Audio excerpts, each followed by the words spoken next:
Hello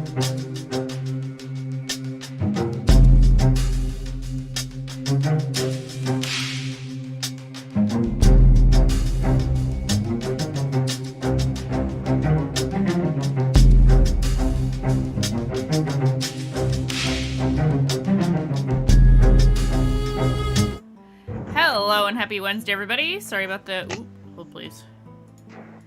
I have to turn off that background noise. We're gonna hide that.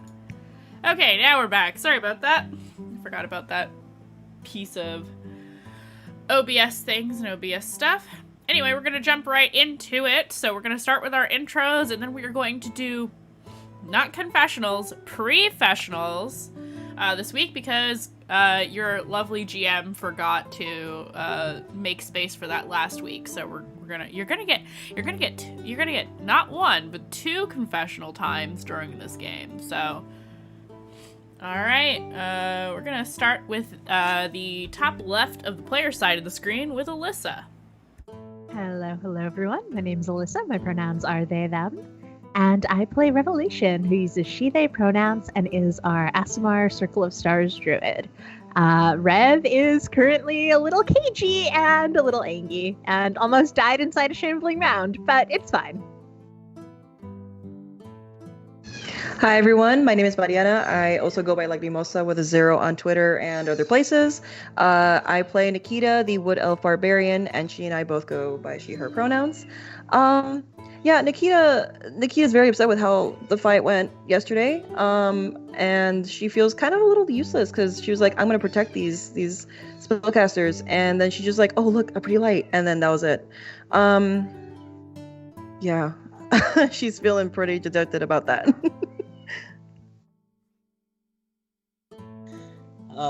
Hello, my name is Victor. I use they, them pronouns. I play Synarch, your Tabaxi rogue who uses he, him pronouns. I have stuff to say for the professional. Hello, I'm Charmy, also known as Captain Charmy, most places, for now. And I will be playing Aurora Insideratus, the Fire Genasi sorcerer, who does not like the bog. We both use she, her pronouns. Hello. I was gonna unmute and then something on chat popped up and blocked my ability to unmute myself. I play Dayu, Buddy Bard, Necromancer, Funomancer. We both use she, her pronouns. Do we like the bog? No, I don't think anybody likes the bog, if we're being honest. Do we like the people we're traveling with? Yeah, objectively, yes. Is my camera gonna just do this all fucking night? It is. If I move my legs in the slightest, perhaps. Yeah. This could also be God intervening because it's the end of July. I'm healing from my cold, and they just need to keep fucking testing me. I'm good. And last but not least, hello everybody, I'm Mandy. I'm your Dungeon Master this evening and every Wednesday and Friday evening. Except after this session, quick housekeeping note. As a friendly reminder, I have mentioned this on social media and in the Discord server, which you should join if you haven't already done so, is that this week's Mistlost and the Dungeons Ding-a-ling session on Friday will be our last before we take a little summer vacay for the month of August, because your girl's gonna be GMing back-to-back games at Gen Con. And also I'm moving in August, and so your little GM brain can't handle all the things at once, so we're just taking August off so that I don't have to stress about that. Anyway, you can find me all over the internet at the Mandy. You can find me here on this channel. Oftentimes you can also find me guesting on Guild Superior if you want to know about all my guest things. Also join the Fish Cult Discord server, which I'm just going to keep yelling about. And I'm also a cast member over at the Magi RPG channel here on Twitch. And I play there regularly on Tuesdays, a Blade in the Darks campaign. So yeah, check it out. And that's it. Without further ado, because we missed these last week, we're going to do confessionals at the beginning of the session and also at the end. So you guys get a double dose this week. And we will start with Revelation. We see Revelation look much more unsoothed than usual, sort of still uncomfortably cracking her arms and neck and spine from the crocodile transformation. But sort of looking over towards the gate. Dayu's pet lord said that these are sometimes unlit. I wonder if that's what we're here to change, if we have to just magic them back up. I mean, I'm not going to trawl through the swamp for the next month looking for arches. And that is it. Okay, moving on to Nikita, but hold on a second. I think I have to mute an extra audio thing. Hold, please. Okay, never mind. We're good. All right. I think Nikita's definitely tired, dejected.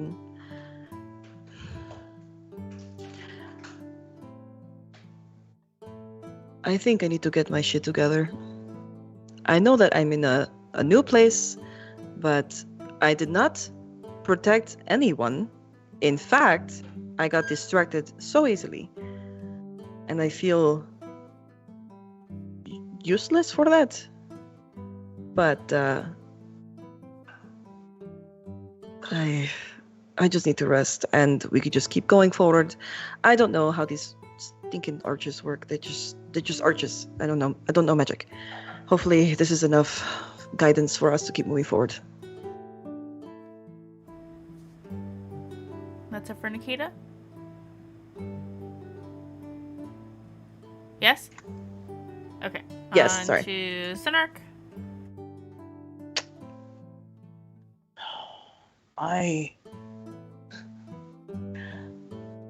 You find Sinark sort of sitting by himself after having pushed off Kazuhiko's help in the most polite way possible.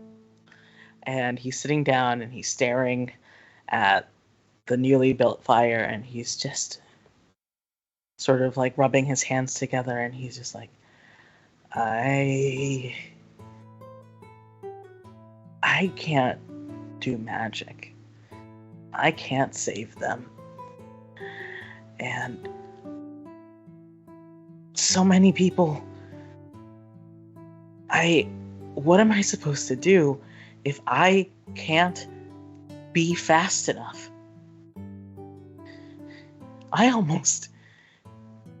And I think he holds his arms and he looks really uncomfortable.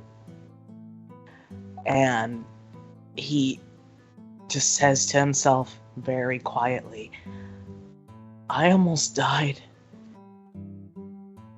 And I was almost happy that it would have been me instead of everyone else. And that's it for Sin, baby. Okay, moving on to Aurora. Aurora is staring into the middle distance, just wide, kind of shell-shocked look on her face, and kind of her mind is elsewhere, but we'll say for a moment it was like she was standing between me and danger, but she wasn't. It was him. He didn't even want to be there, and I was just a liability. I don't have her to stand in front of me anymore. I don't know if I can do this without her, but if I don't, then Kazuhiko was right, and I let down Sin, and Revelation, and Nikita, and Dayu, and my family. and my family loses everything if I fail, even stuff they didn't really want in the first place, but we're stuck with now. I have to get through this for Dante. Alrighty, moving on to Dayu. Out of character, Charmy, I know you did that for me because we're gonna go on a month break and I'm gonna take it as just me and me only. That was just for me, no one else. Thank you. Okay, back to that. I think you would see Dayu sitting quietly somewhere near the fire, but not really. And just kind of like mumbling a very quiet prayer. She like takes her holy symbol, which is like a jade pendant, in her hands and just like squeezes it really tight, and then goes, "Oh, sweet star-touched goddess, what the fuck was that? Did you see all of that? I was expecting more like regular undead, not the plants. Oh, what am I supposed to do with plants that you can't burn plants that are surrounded by large bodies of water? That's a really mean loophole. Also, we saw an owl. That was one freaky owl. I think my party members, except for Kazuhiko, but the rest of them don't look too good. And so please watch over them as well. I know that's a lot to ask because at least one of them is really mouthy and the other one has something to do with time. But you said other gods can watch over other people, so I guess while we're still in the bog, if you could watch over them too, that would be nice. That would be nice. I think they need some comfort. That would be nice. That's it. Okay. So, we're going to pick up right where we left off. Which is to say, my dog is making noise in the background. Which is to say, you find yourselves near the edge of the swamps, in the area where you discovered this large gate. You've got a camp set up here on a little patch of land that's relatively dry by comparison to actually being in the water, as you've been for a lot of this trek. And I know y'all love a good campfire roleplay session, so that's what you're gonna get. Why? Because I'm feeling nice today. So, you've got a little, you had a little flame going, covered it pretty easily with the help of Kazuhiko and Sinark, presumably being the most survival-oriented individuals other than Nikita, perhaps. And you're just trying to stay dry, stay safe, and keep an eye on the water, in case another one of those things happens to leap out at you in the night. So I imagine it is not... You get a long rest, but I imagine it's not a restful rest, if you know what I mean. And that's where you're at. It is definitely dark out. It's raining. It's thundering a little bit, although it's lessened over time. And still, from your vantage point, you can see that large gate with its glowing runes. And the owl is... I should probably despawn him. He is already gone.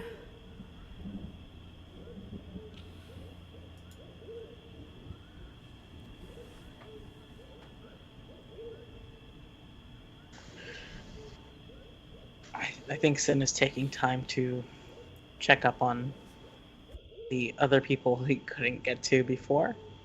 I think starting with Nikita. Now that the tent's up. I'm alright. Yeah, you were surrounded. I was. But it's supposed to be that way. Yeah, you can definitely take a lot more hits than I can. It's why I do it. Although you are really good at, finishing them off. I take the hits, you kill them. You're good at it. That's why we're a team, right? I know you're new to all this. Are you feeling okay with all that? It's monsters, and it's to protect you guys. Okay. I am here if you need to talk about it. Although I don't know really if I'm really all that good help with words sometimes, but I'm a good listener, at least. Are there any discernible, like, injuries that Nikita has right now? Like any obvious, like, bruises or anything?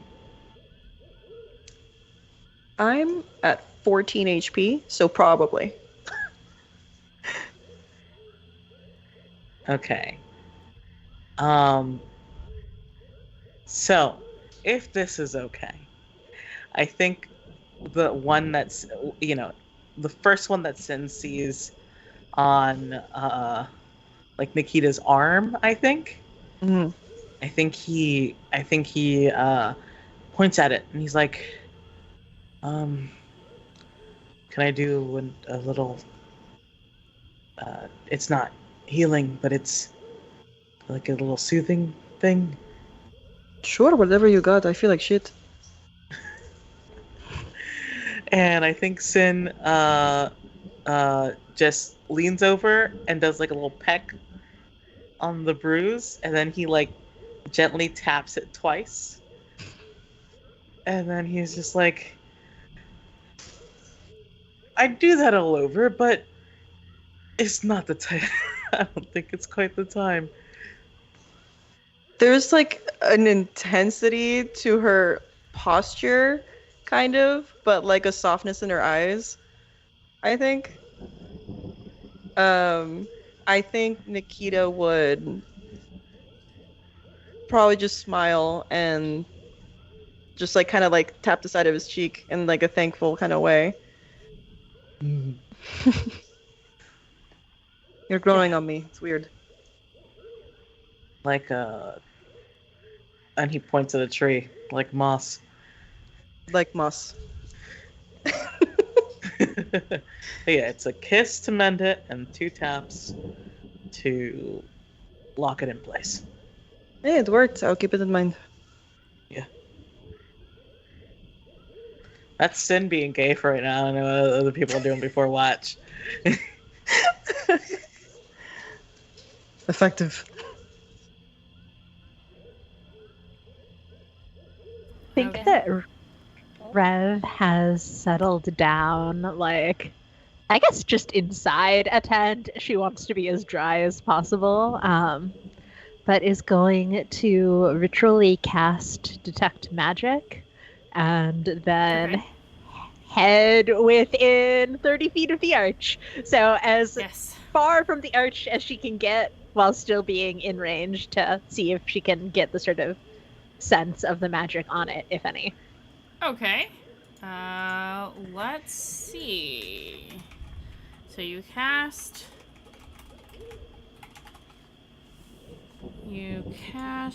Detect Magic, and Detect Magic tells you what school. Yeah. You feel a strong sense, God, it would be smart of me, perhaps, to open D&D Beyond. That might be a good thing to do.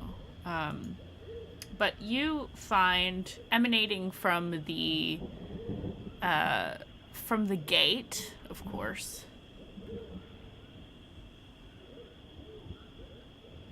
Two schools of magic. Abjuration and conjuration. Conjuration? Okay. Yes. Yes.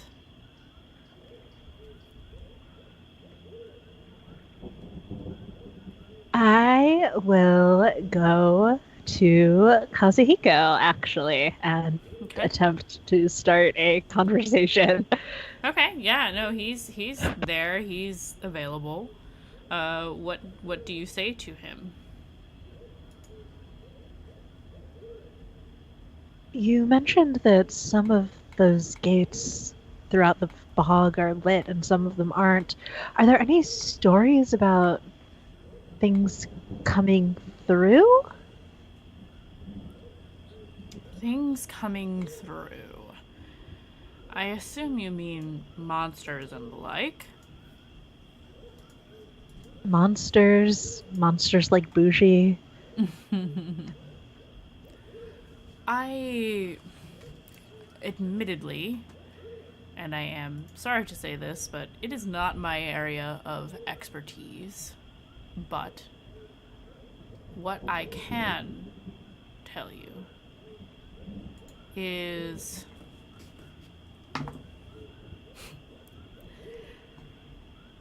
I don't know the stories of the ruins in this place. I wish I could tell you. That's really all I can say. Because even with my +1 in Arcana, I rolled a nat 1, so I can't tell you nothing.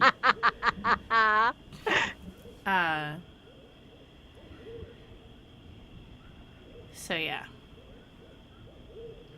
I think Rev is still a little spiky from not going north.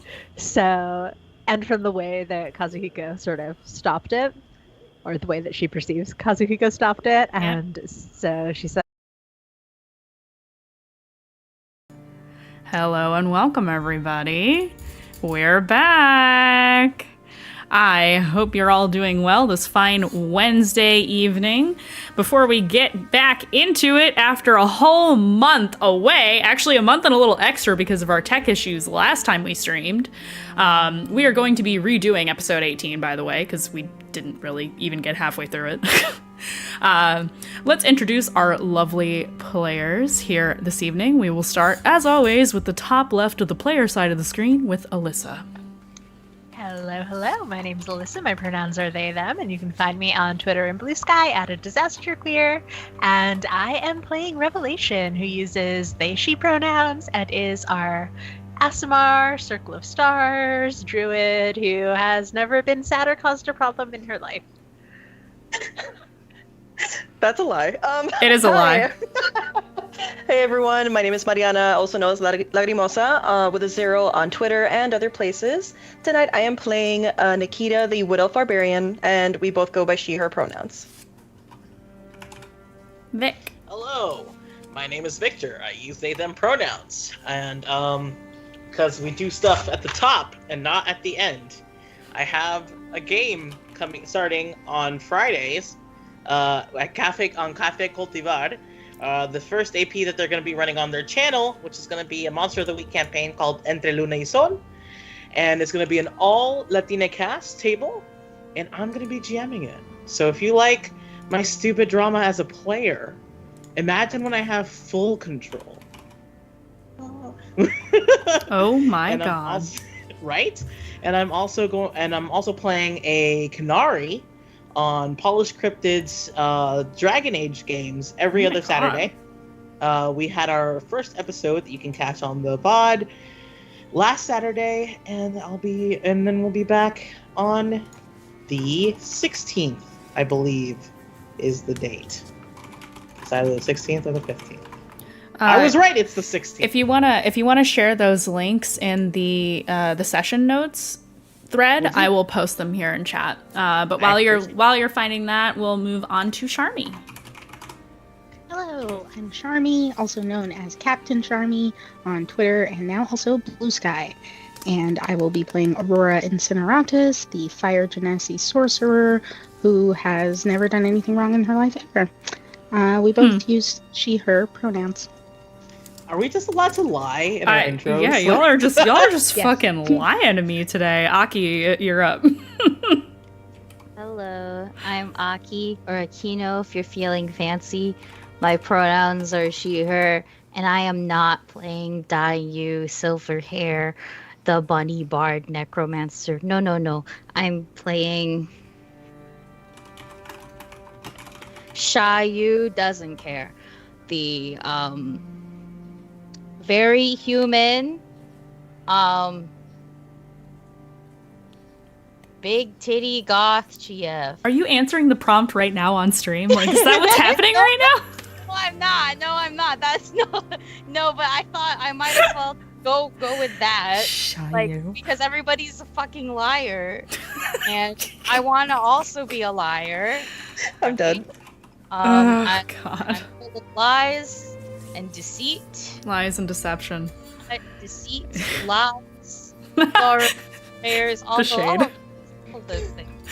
The fucking shade, Charmy. At least we got our character names right. And last but not least, hello, I am your dungeon master this evening and every Wednesday evening that we play, or I should just say most Wednesday evenings. You can find me all over the internet at the Mandy, except for Twitter or X or whatever the fuck you want to call it, because Elon Musk is a cunt. And I hope there's a clip of that somewhere floating around now. And I will be playing everyone else, including Kazuhiko Redfang, Dayu Silverhair's boo. So we'll just do a quick little recap right after I copy these links and put them in chat for the things that Vic is up to. So there's Café Cotivar, and where's the other thing? I don't know. We'll also post it in the news channel in the Discord. Which, by the way, join our Discord. It's a sleepy little community, but we have fun. We say hello to each other every day and talk about games and things and stuff, and post art and writing and all kinds of stuff. Pictures of our pets, and pets. Yes, many pet pictures can be found in this Discord server. Highly recommend that you join if you like. It's quiet. We don't spam. The only time we at everyone is when we're going live or if there's big news, and that's not crazy often. I try to batch it all at once. So, yeah. And memes. Yes, pet tax is essential. It's true.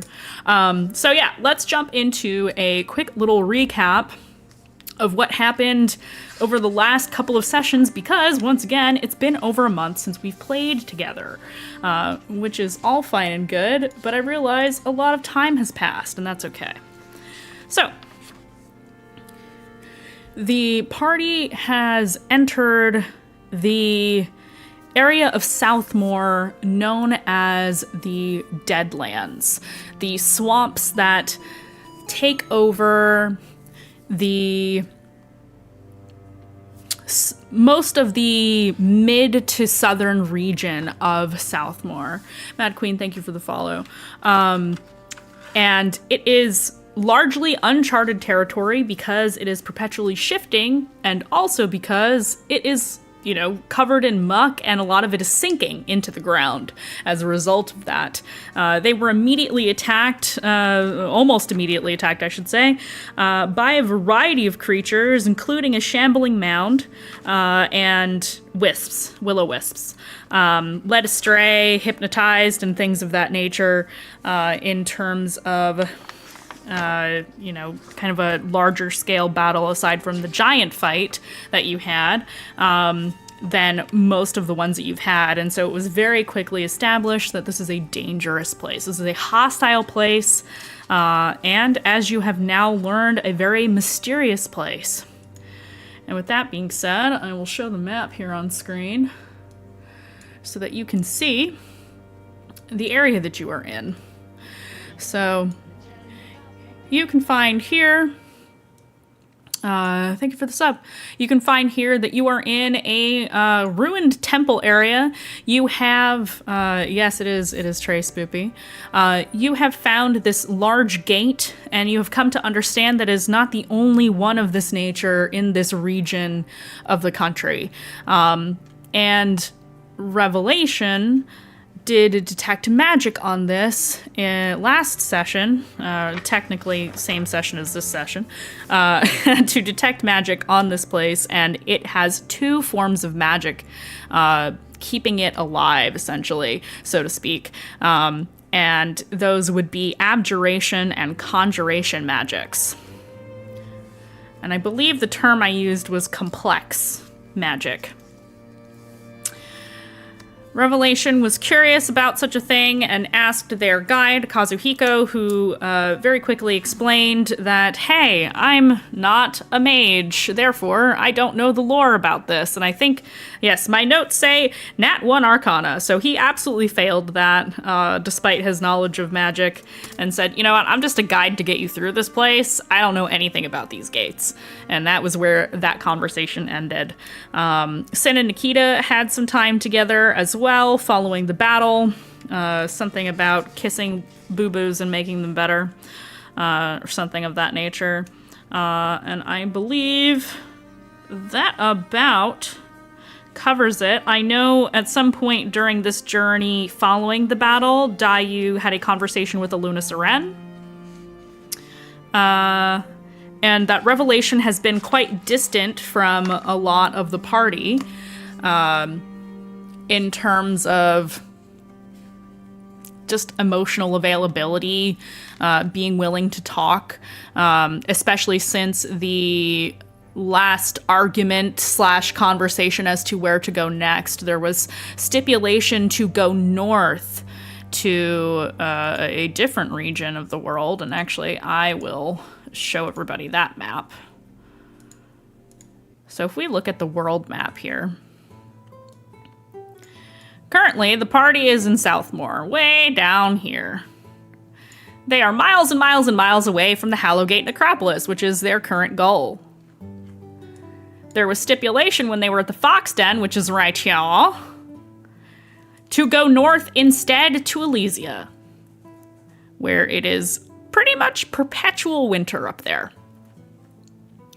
The party argued about this, and there was quite a lot of discussion about it, in that Revelation tried very hard to steer the party to move in the direction they wanted to go, and definitely caused some hurt feelings amongst the party, and ultimately they decided to charge forward towards the Hallowgate Necropolis, which was their original goal. So just for context, for those of you who are joining us for the first time, as to what that looks like. So, that being said, this is where you are at. You are still in the swamp. This is your camp time. You have all gotten up and are getting ready for the day. And here is where I will take the nice calm music away and give you back the spooky swamp noises. I hope you're ready. Because yes, it is still storming. It is still creepy. It is still terrible in this place. So yeah, that is where you are at, my dears. Dibs on first because we cut last time. The internet decided to stunt me. Yes. I remember exactly what we were doing because I was like, damn, I had a whole thing. Okay, go ahead. I was going to bother Nikita and Kazu for major healing because I remember exactly. Kazuhiko took at least 22 points of casual lightning damage, and Nikita is just full of ouchies. And I remember I did Nikita first, so that's who I'm going to bother. I'm gonna do the equivalent of walking up to you, and I'll poke you on probably the elbow, and just go sit. All right. It's healing time. Okay. Mm-hmm. She'll sit. Mm-hmm. I give you a good look over. I grab your face in a not so aggressive way because I need to check, but also you're wearing a mask. So so I just want to check and make sure like your eyes look okay because like if they're like I don't know, like how badly dilated they are because I'm pretty sure you got charmed. Yeah. Yeah. Yeah, that was bad. How many fingers am I holding up? 2. Mm-hmm. I don't think my sight went away. You sure? I'm sure. You have 2 ears, well, bunny ears, and 2 fingers up.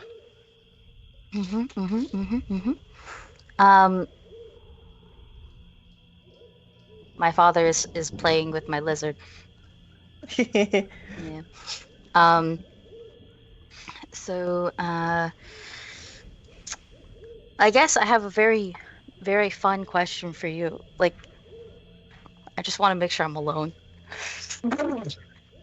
So how sensual do you want this healing to be? What do you mean? Why are you asking me that?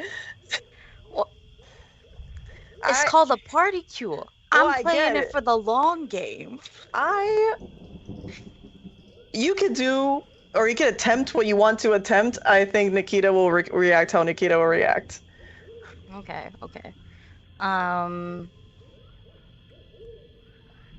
Well then, I guess once I figure out exactly where the problem areas are, I'll just,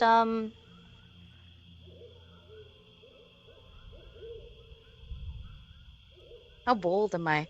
Is it just me, or is it because I've been playing Baldur's Gate 3 for this whole month?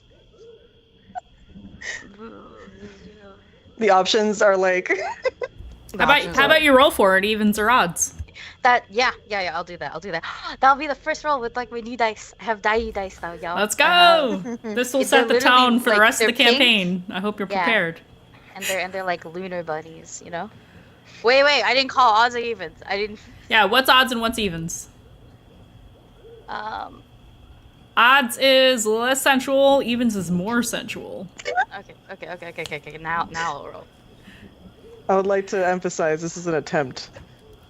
It is an attempt. It's an attempt. It is an attempt. It's okay. I got less sensual, sadly. And I'll pull out my cards, and I have had for a month been saving one of my tales to bestow. So I'm gonna bestow it on you. Once I find it, because I know I have them written down. Do you want me to say them out loud? I believe I had Tale of the Angel. You do. Yes. So, Tale of the Angel. I'll read it out loud for you. The target regains hit points equal to 2 rolls of your Bardic Inspiration die plus your Charisma modifier, and you end 1 condition. But I don't believe you have any, but just in case... if you are blinded, deafened, paralyzed, petrified, or poisoned, let me know. Because I can end 1. I think I'm good. Awesome. So, I just pull out one of my cards, focus really, really hard, and,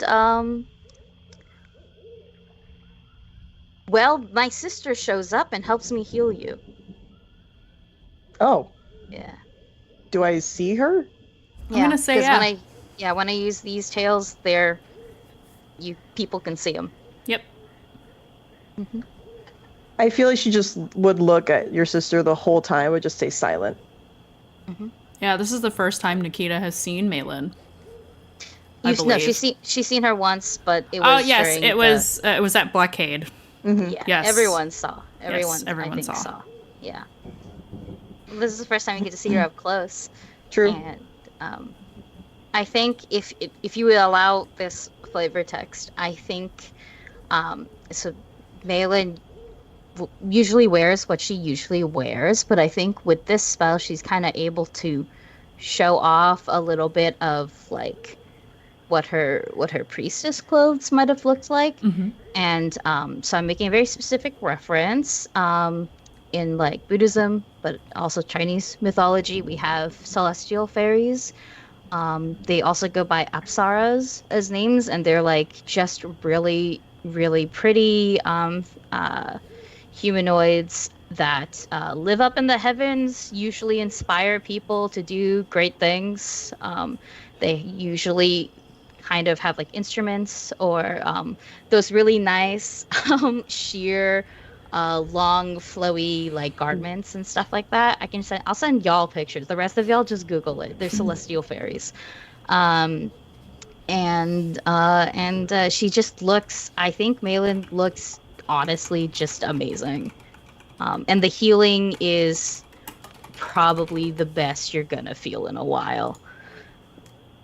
I think the whole time she's gonna be like kind of like investigating Malin's face and just kind of like try to put the similarities and maybe dissimilarities that she could see between Dayu and her. Because she understands that they're twins, but she's trying to see like differentiating factors, I guess. But Also, you heal 14. Sweet. Yeah.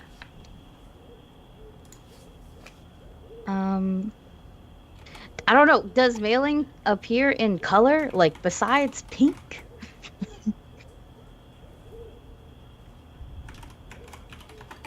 Luck die for everybody from Weasel. Thank you, Weasel. Oh, Thank you, Weasel. I'm gonna put it on my thing. Luck die for everyone, including me.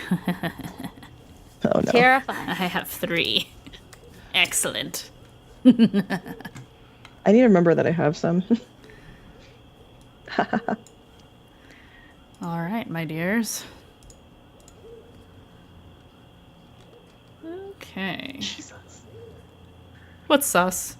I didn't do anything. What are you talking about? So Malin helps with the healing. Mm-hmm. Right? Mm-hmm. Okay. I think Nikita would just say thank you to her. I think once the healing's done, you get to see her fade away. Fade away for you. She's just there for me, chilling. If anything, her clothes change, like a magical girl, de-magicalizing. You know, like that. Mm-hmm. For you, gone. And I just go. There's anything else that bugs out? Let me know, and I will do my 60% best. I do I'm have a a little question. pooped. Yeah? It's nothing more. It's not a request or anything. You know, not real energy except for talking. What is it like to see your family in that state at all times? Oh, you mean dead? Well, yes, but not dead, but there. Well, if I'm being honest, my sister is my first. Took a while to get used to. Because she's always there. And sometimes she's not always herself, so I have to remind her, often. It's not horrible. It's not great either. There's a very nuanced middle ground with it. I think if it's how is seeing ghosts, super normal, Bessie. And if it's, you know, everything that comes with that, sometimes it's really depressing, and sometimes it's really reassuring. Really just depends on how much of them is there and how much of them I can get back. Mm-hmm. I don't know how much of her is actually here. That's the ouchie part. I imagine. Mm-hmm. Well, thank you for that, and since you can see her, thank her for me again. I just do this because I don't need to say she says thank you. You're just like right there. Oh, right. I don't know if she would talk to me, so or can hear. I can't. Sorry. I mean, Thank Sin you. sometimes tries to guess it, and I think that's kind of fun. I mean, she's here now, so, you know. I feel like she'd look to your side, but I want it to be that she looks at the side that she's not actually at, and she would speak a thank you out to that side. Mm-hmm. Well, as long as Malin is. I think she still feels like crap, so she's gonna like just hold her side, but she's gonna relax a bit now. But yeah, let me know if anything else bothers you, okay? Thank you. Well, that's me pulling my hair. That's me pulling my hair. Everything's fine. No big deal. Yep. We're all good here. This time wasn't a ghost. That's fine. Jesus. And then I'll go to the other ouchie bitch. So that's Kazu. Yeah. And when I get there, I point at the floor and go sit. He sits down. I do the exact same thing. Take his face, make sure like, you know. How many fingers? I'm three. Oh, you sounded not so sure. How many fingers? 3. Now you have 1. Well, you know, there's a camera delay, and I struggle with that sometimes. What the fuck is a camera? I don't know. Oh no. You need extra healing. Yeah, I'm not feeling too great, Dayu. You're not looking to. I mean. No, I'm about 30 out of 52 right now. That's about if the scale was 52, that's where I'd be. That sounds like a real big drop in numbers. And I'm gonna use up my my last second level to cure wounds him, and I just kiss him. Aww. Yeah. Yeah, he's all about that. Yep. But it's that healing smooch, and he heals for that's really good. I think that's fucking 17. Okay, excellent. Yeah, he's doing a lot better now. You're not sure for which reason, but probably all of it. The holes are in the right places now. That's what matters. Oh my god. It's been a drought. I don't know. I mean, we are in the middle of a swamp. It might be better to wait until, we're out of there. We're out of here. I feel like there's something I should be doing right now, other than this conversation, because suddenly we're talking about things that I would rather not talk about in front of other people. What are you talking about? I'm not really sure anymore. I'm just gonna go over here now. He's gonna go make sure that the camp is ready to go up and move.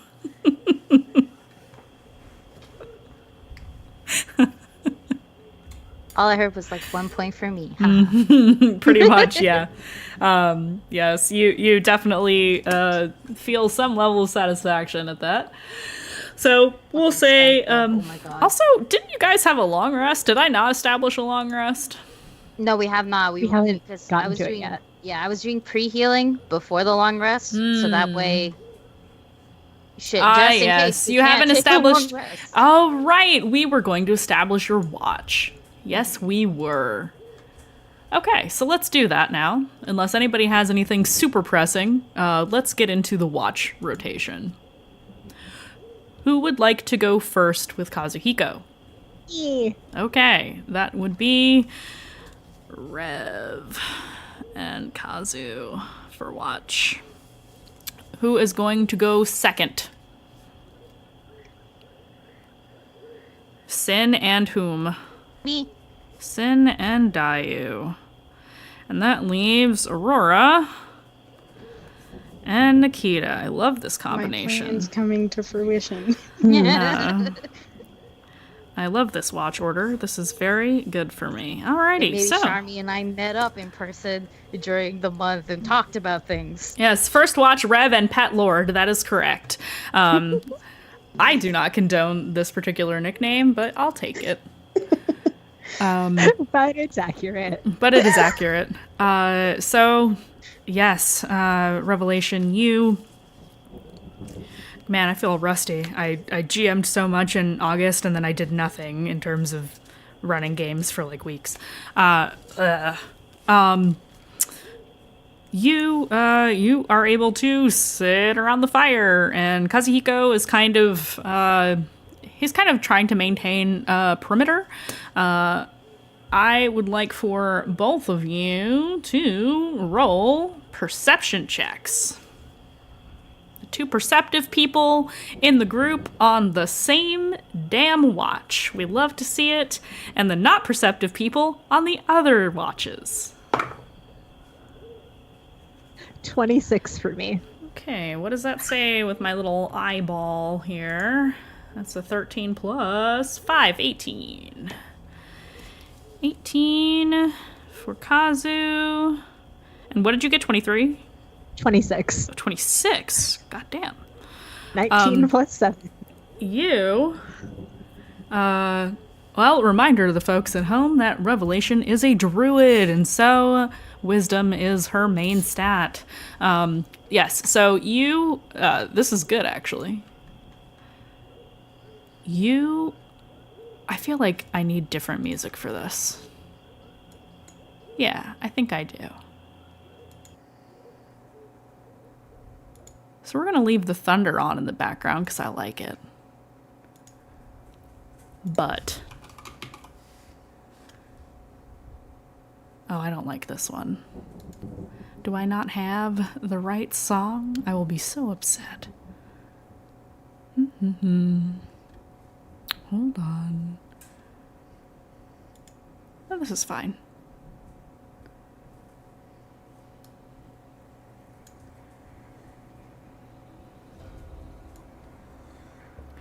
You look out into the night. The flickering of the flames bounces off of tree leaves and stones that are slick with rain.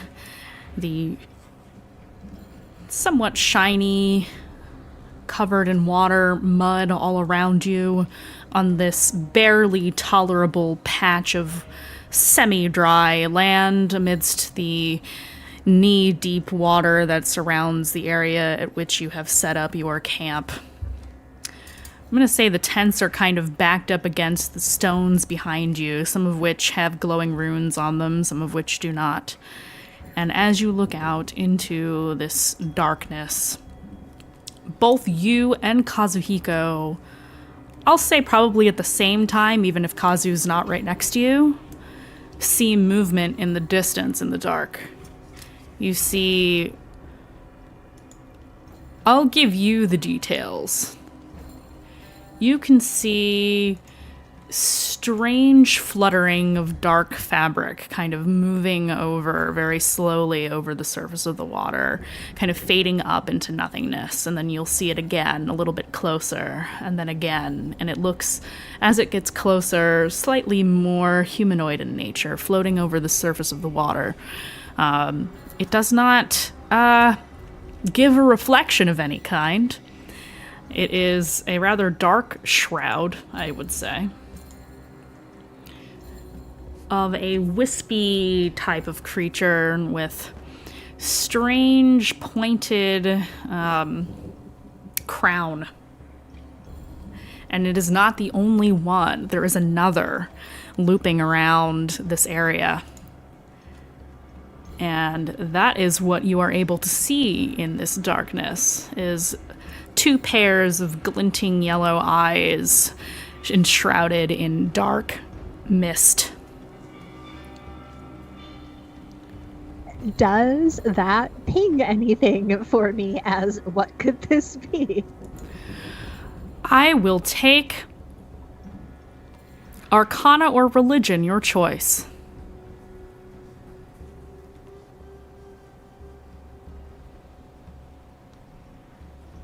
Yeah, that's a 9 total. You have no idea what this is, but it kinda looks like some of the spirits you've seen hanging around Dayu a little bit, but not the same. Yeah. In that you can see it, and it looks solid-ish in terms of not being like a projected image in the dark. Then rather than getting everyone up, I think I'm just going to sort of try and poke Dayu awake. Okay. You poke Dayu awake. Dayu, do you wake up when you are poked, or do you swat Revelation's hand away? No, I think I know where I am. So if something is poking me, the last thing I want to do is swat it. Oh, Jesus! Like, no, thank you. So I'll wake up. I think the ears go up first, because I am a perceptive bitch. I'm a perceptive an expert, bitch. Actually, You are. I'm just not obsessed like Rev. Yes. Yeah. But I'll wake up. Like, I'll rub my face and be like, I will take from you, we'll call it perception again. I'm going to give you advantage because it's being pointed out to you, and also because you are familiar with spirits. My first roll was a nat 20 Excellent. on the dice. You immediately recognize these creatures floating over the murky, disgusting water of the swamp. These are wraiths. And they are drifting ever closer to your camp. Probably because of the fire. Do I know, like, are they, like, violent spirits? Or can they be reasoned with? They are... Wraiths are malice incarnate. I see. I'm, like, rub my face. It gets pointed out to me. Immediately, like, my ears are, like, down. And I will, I'm going to, like, toss water on the... Wait, actually... Oh, I can snuff it out. Never mind. I'm going to prestidigitate Okay, the, you fire out. immediately snuff out the vessels of dread. Yes, vile oblivion are two words that come to mind when you think of wraiths. Yes, you are able to snuff out the... You snuff out the campfire, which is just as well, because now it is pitch black because of the storm raging overhead. Although it is not raging quite as hard as it's been over the last few days. It is still raining somewhat. There is definitely thunder in the distance. And now the only light you can see in this swamp are the two sets of burning yellow eyes drifting ever closer to where your camp is. Can I do one more thing? Sure. I will allow one more thing. Actually, this 1 second. I need to see what my range is. Sure. I guess it's within the area then.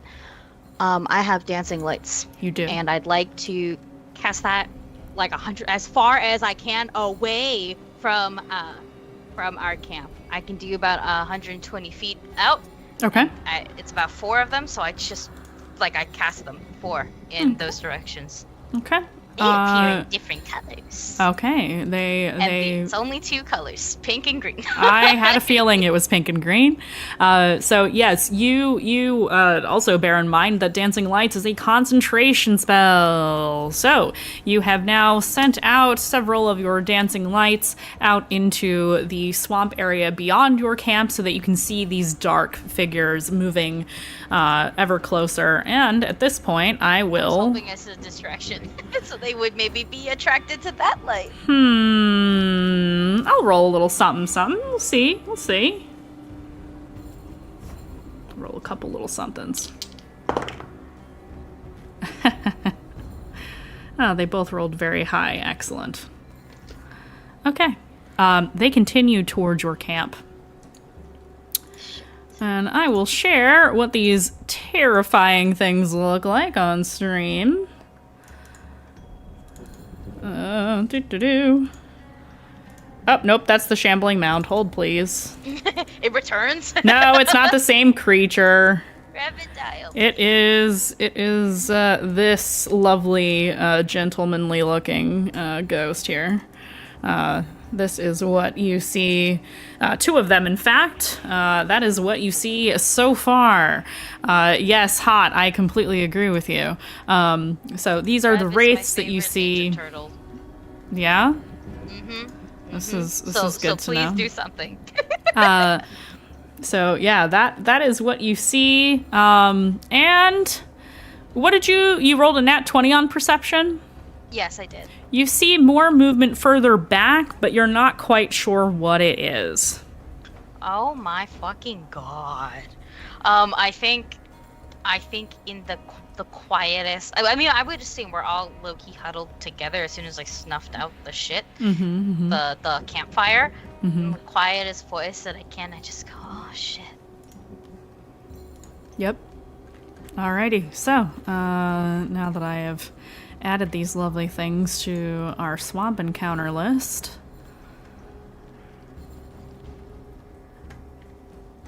And I did say that was the last thing I would allow before I would ask you all to roll initiative. Those of you who are sleeping, you automatically get a 1 in your initiative because you're sleeping and because I said so.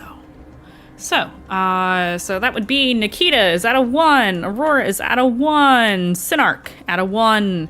Everybody else can roll initiative normally. It is time, my darlings. It is time for some combat. Did you miss me during this break? Fuck, I'm so glad I did the Yes, none of you have had a long rest yet. Oh my god, no, Kazu. One spell slot. Kazu. I have one spell slot. I have 1 bardic inspiration. Kazu got a 23 on his initiative. Okay, so let's call out Init. Who got 20 plus of those of you who rolled other than Kazu? All right, 15 to 19. Christ on a cracker, what'd you get? 17. 17. Rev, what did you get? 13. 13. For Rev. Let me roll initiative for my ghosties. These two get a... Oh, excellent. And then I will roll for the other creature that you have not seen yet. Oh, I like these dice. These are good dice.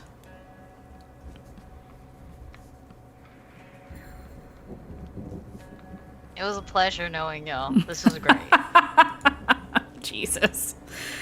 17 for Dayu. Rev got a 13. You got... Alrighty. Okay. So that would be... Excuse me...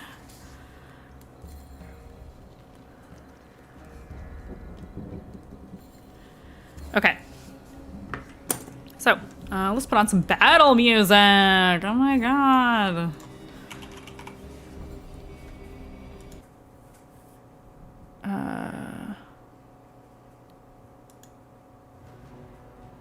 No, that's too epic.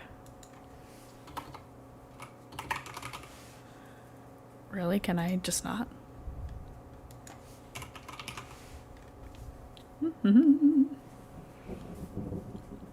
Here we go. Yeah, we'll just do this. It's a little too cheerful for what you're doing, but it's fine. Okay. So, with that being said, yes, it's battle time! Adult music? We're hydrating? I don't have water next to me. I'll get that in a second. Okay. So, Kazuhiko is up first. He is already up and about, and therefore prepared to do what needs to be done. He will take his longbow off of his back. And do you have magic arrows? Did I ever give you magic arrows? I feel like I should have done that. Yes. I also feel like you should have done that. Yeah. We'll give him some. He's rich. It's fine. Do-do-do.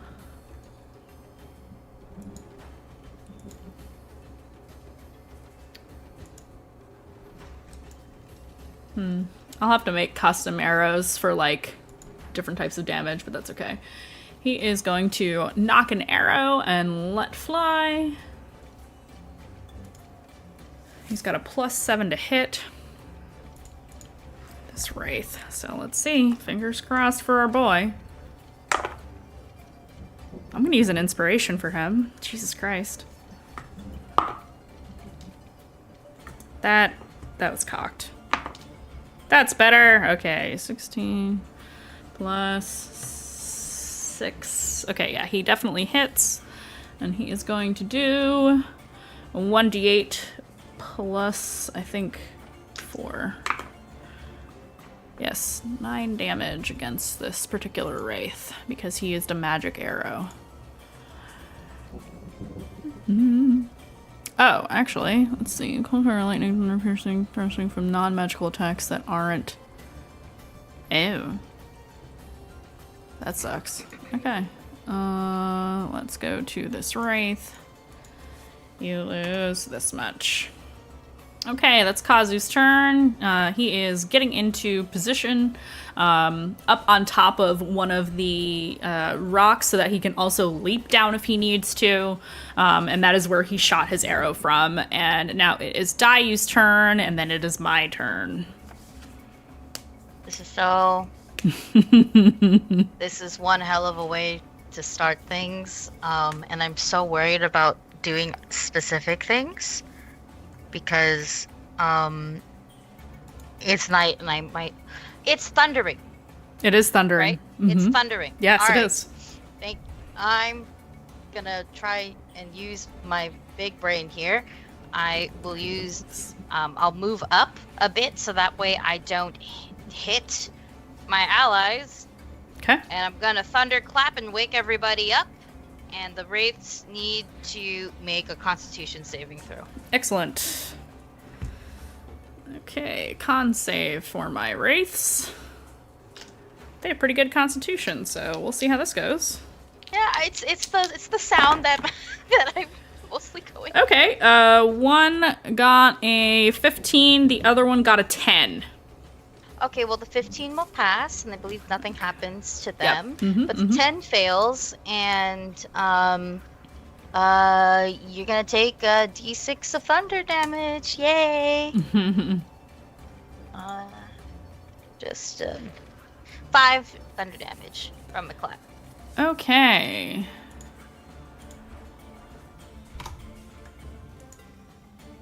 So we're gonna say you damaged Wraith number 2, and Wraith number 1 is the one that Kazuhiko shot. Alrighty. Anything else on your turn? I have a bonus action. Yes, you do. And here's the thing, I didn't heal myself. So that is true. I guess I'm gonna do a fun and fresh thing. I'm going to use my bonus action to shift. So I'm in my giant bunny form. I guess I just after I do my clap, I put my hands on the floor, but like my legs are still as well on the floor, so I'm kind of like in this weird seated up position, and I just my body like water kind of just fluidly turns into a giant fucking rabbit. I'm not a round rabbit. I just want to point that out. I am a bunny, but like the lean. rabbit form is more lean. I would say it is akin to Pan from Fire Emblem Awakening, and the fur-wise is patterned just like Dayu. You know, black fur, white streaks and tips and patches. I will say, because I forgot to say it last time, the arm, or leg in this case, where I've had my scar before, is still equally as fucked up. So there's a big patch of like fur missing, and it's pretty like raised in deep. And I get like 4 temporary hit points. Yes, you do. And I get new reactions and stuff like that. Yes, so you've shifted into your full form? I guess. Your current full form? Okay. Yeah. Excellent. Current full form. I think that's the better form to do right now. Okay. And yeah, I'm gonna just take a protective stance over the sleeping folk because I can take it. Oh yeah, no, they're definitely waking up after that, all that sound. All right, Yeah. Don't forget to give yourself the temporary hit points, and that is your turn, I assume. That is my full turn. Yeah. Okay. The first wraith is going to move in. Let's see. So we'll say Dayu's up front. Kazu's kind of above. Rev, I'm sure you're kind of in the back somewhere. Or if you want to be closer, you can. No, the back is good. Okay, I figured, because I figured since you were sitting down when this happened and not like on patrol or anything. Okay, cool. So this wraith will go to the first creature it reaches. And it is going to...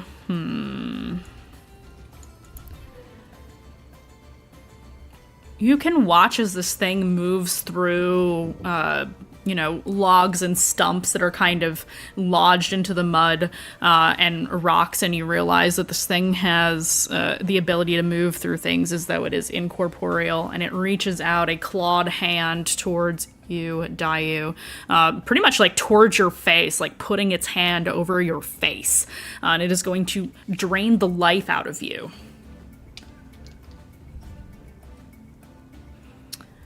Let's see if it hits. No, I'm so cute. Please. That is a 23, so that hits you. Yeah. So you take a total of... Oh, I'm gonna roll that damage. I feel like it would be mean for me to not... 10... You take 14 necrotic damage, and I need you to make a Constitution saving throw.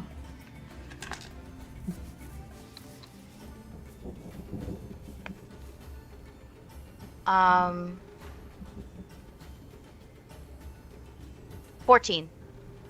You just make the save. Ah! You manage to shake off the chilling effect of this awful necrotic feeling that washes over your body like pins and needles, and you manage to shrug it off, and you think something really bad would have happened if you had not shrugged it off in the way that you did. And that is its turn. The other one is going to, let's see, who of the 3 sleeping people? Let's roll. Can I use my reaction? It's not necessarily going to... are you trying to opportunity attack? Is that what the goal is? No, I have Swift Stride. I can use a reaction to move up to 10 feet when a creature... oh, wait, sorry. It's when a creature ends its turn. Its turn is still going. Ah, okay. It is going to go for the sleeping form of Nikita. And is going to try the same thing on Nikita. I actually think because you were laying down, it gets advantage to hit you. Oh yeah, that hits. That is going to be...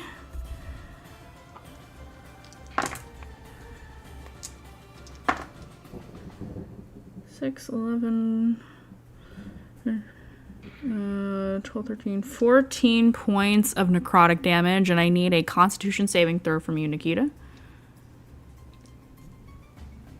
Okay. You can always run. 17 plus 5. I can't do math. That is 22? Yes, you succeed. The DC on this is 14. Okay, cool. And that is its turn. I think I'm wide awake. Oh, yes, you are, because that hurt.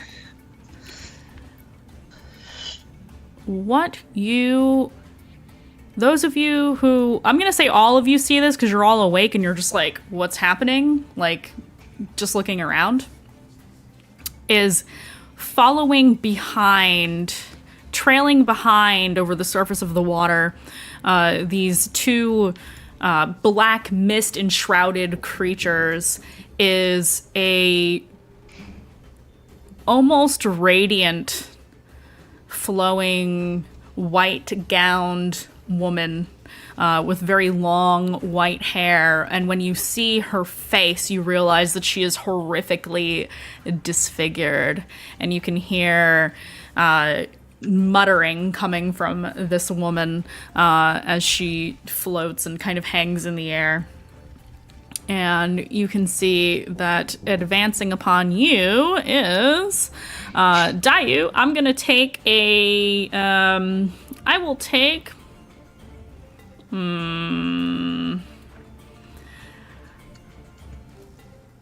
Actually... Man, your religion and your arcana are not great. I'll take arcana from you, though. You would best know, and I'll give you advantage. Because you would know better than anybody else here about what this creature is. 18.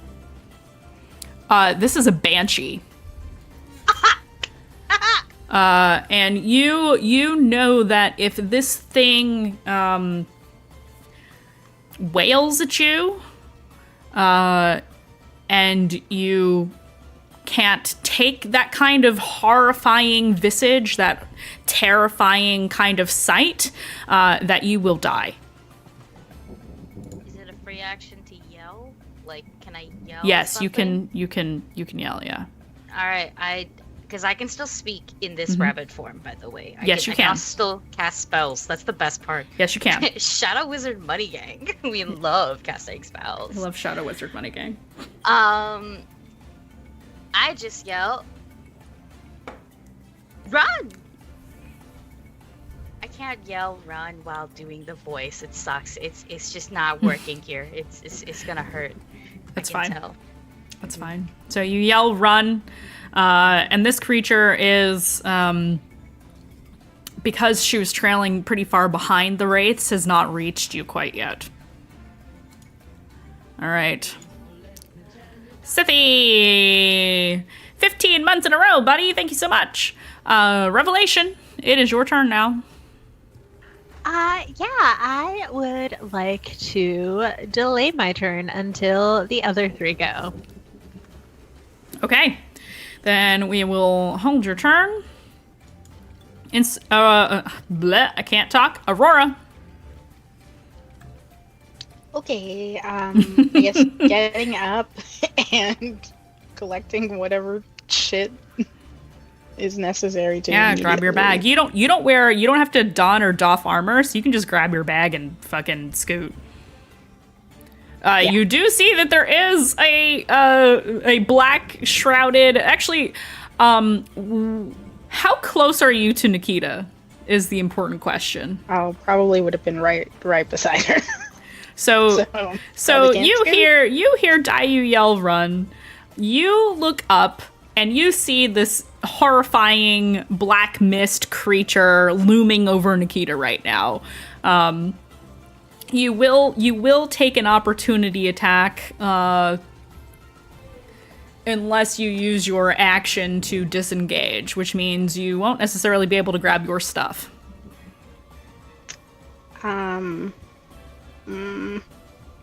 Okay, I'll say instead of doing either of those things, okay, I'll cast mirror image on myself. Okay. Like paralyzed with choice of what to do and not wanting to leave and get hurt on the way out. Okay. We'll just start shimmering and shifting and kind of like glitching. Mm-hmm. Oh yeah, I like the glitchy imagery. That's very cool. You get a luck die for that. That's fun. Thank you. Let's see. So you have created illusory duplicates of yourself, and that makes you difficult to hit, right? During spell rotation, roll d20 to determine whether the attack instead goes to one of the duplicates. Oh, you roll the die. Okay. Yep. Okay, so now there are multiple Auroras hanging out. Scrambling to stand up. Scrambling to their feet. Yes. Not going anywhere, just collecting the shit. Excellent. Okay. Do you so you can grab your stuff. But the starting to run part would be difficult unless you're going to stand your ground. Yeah, no, I'm afraid of drawing its attention. Yeah. Like I feel like she's just gonna scramble up, pick up all of her stuff, and like crouch ready to run. Okay. Excellent. All right. That is Aurora's turn. Yes. Nothing else. Excellent. We will move on to Nikita. This very scary looking thing is looming over you. What do you do? God, you're ugly. I love that. Can I grab my shit? Yeah. All right, cool. I think she would basically be the type to sleep with her swords also. So she's going to grab her stuff and she's going to hear the run. She's going to try to run. Okay. Okay, so you are running and he is going to try to hit you.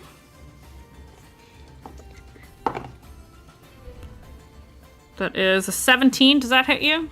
Yeah, but can I use a luck die to make you reroll? Normally I would say no, but because you were dangerously close to dying from if he hits you, I will roll again. Thanks. Yeah, he does not hit you. Cool.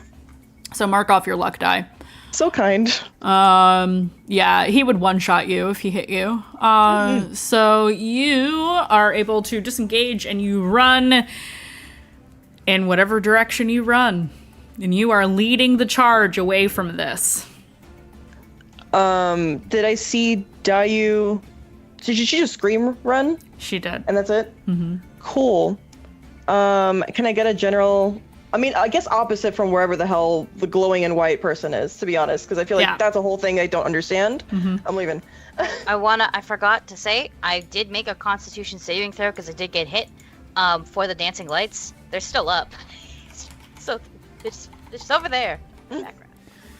Okay, so I'm going to... I'll put on the screen. Let's see. We'll say this is roughly where the Banshee is. Let me find, and here are the bad guys. So that being said, I will move Kazu up here, Aurora is here, Nikita, you can tell me what direction you run in, and Dayu is right here. Oh, Jesus. Okay, so we're gonna show the map view now to the folks at home. So you can see, I'm clicking on things I shouldn't. So you can see here where we are at this. I'm going to flip you this way. So you can see this is where the Banshee is at.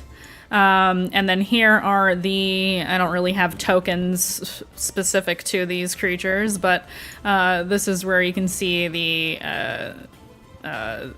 wraiths are. And then the Banshee is over here. So just so you have a visual representation of what direction they are coming from. So which direction are you running now? You can move your character in the direction you want to go. Yeah. Okay. I guess I will go... Oh, God. I don't know where the fuck I am. No, you do not. And this water is, like, thick or, like... Not thick, but, how deep? It is... It's not super deep. It's, like, knee-high. Cool. Probably a little less than knee high for you because you're tall. It's dummy thick. Yeah, it's that thick water. Ugh. No, don't drink thick water. What's wrong with you? No, Jesus no. Christ. I think I am gonna go. Shit. I guess this way. I'm gonna go this way. Oh, can I not? Oh, you might not because of the water. Hold on. Hold, Yeah. please. Okay. So, are you going? Do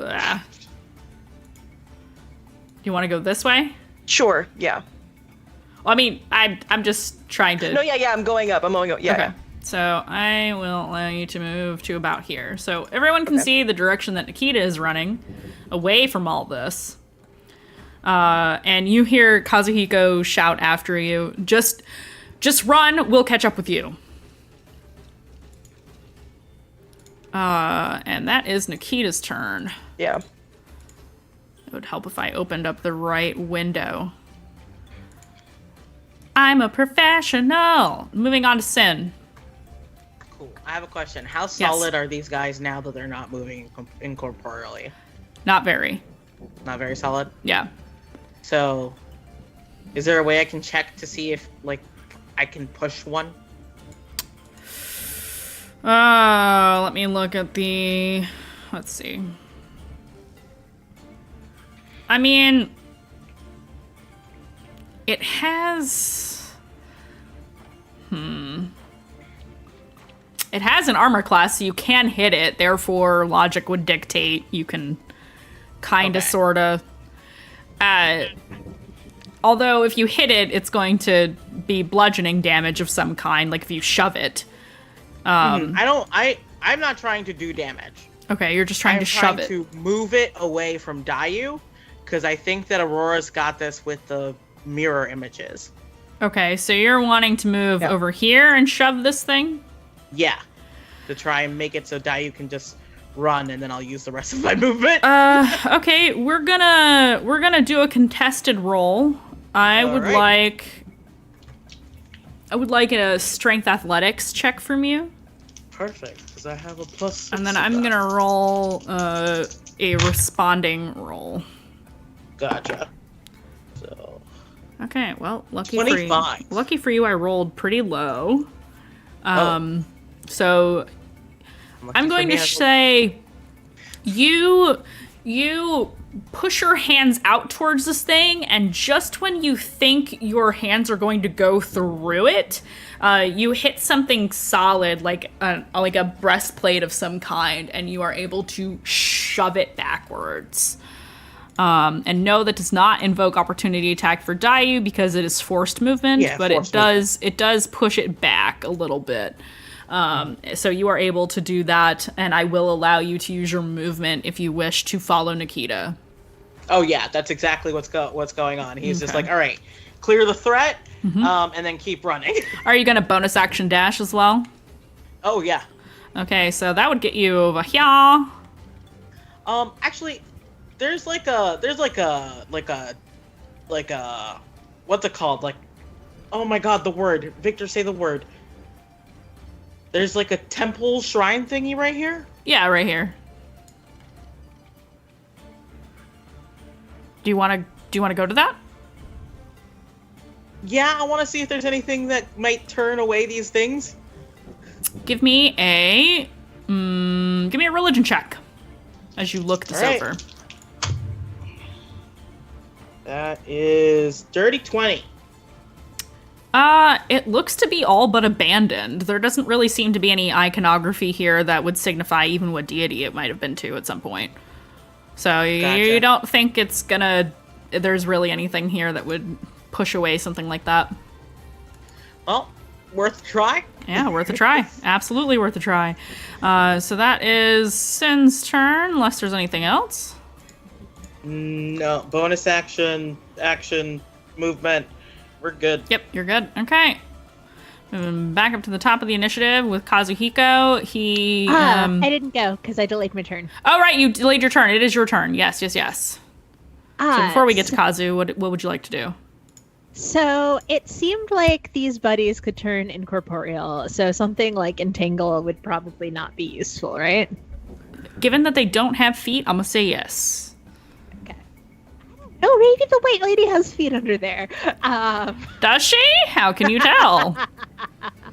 White ladies Okay. with feet? That sounds weird. I've never heard of that. Never heard of a white lady who had feet.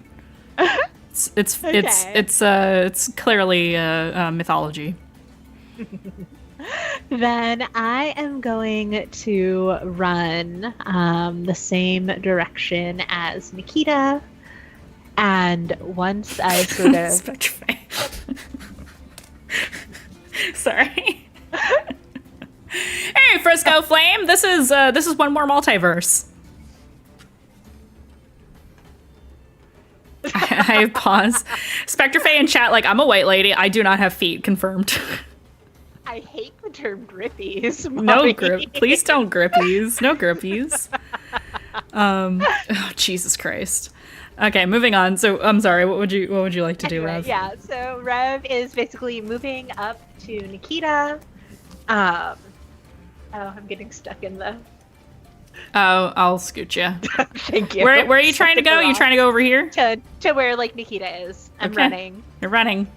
And this is, I don't know if this is going to make a difference or not, but I'm going to cast Pass Without a Trace on us. So, in like a 30-foot radius from me, all of my allies get bonuses to stealth, so maybe they won't be able to track us as well. I don't know how ghosts work.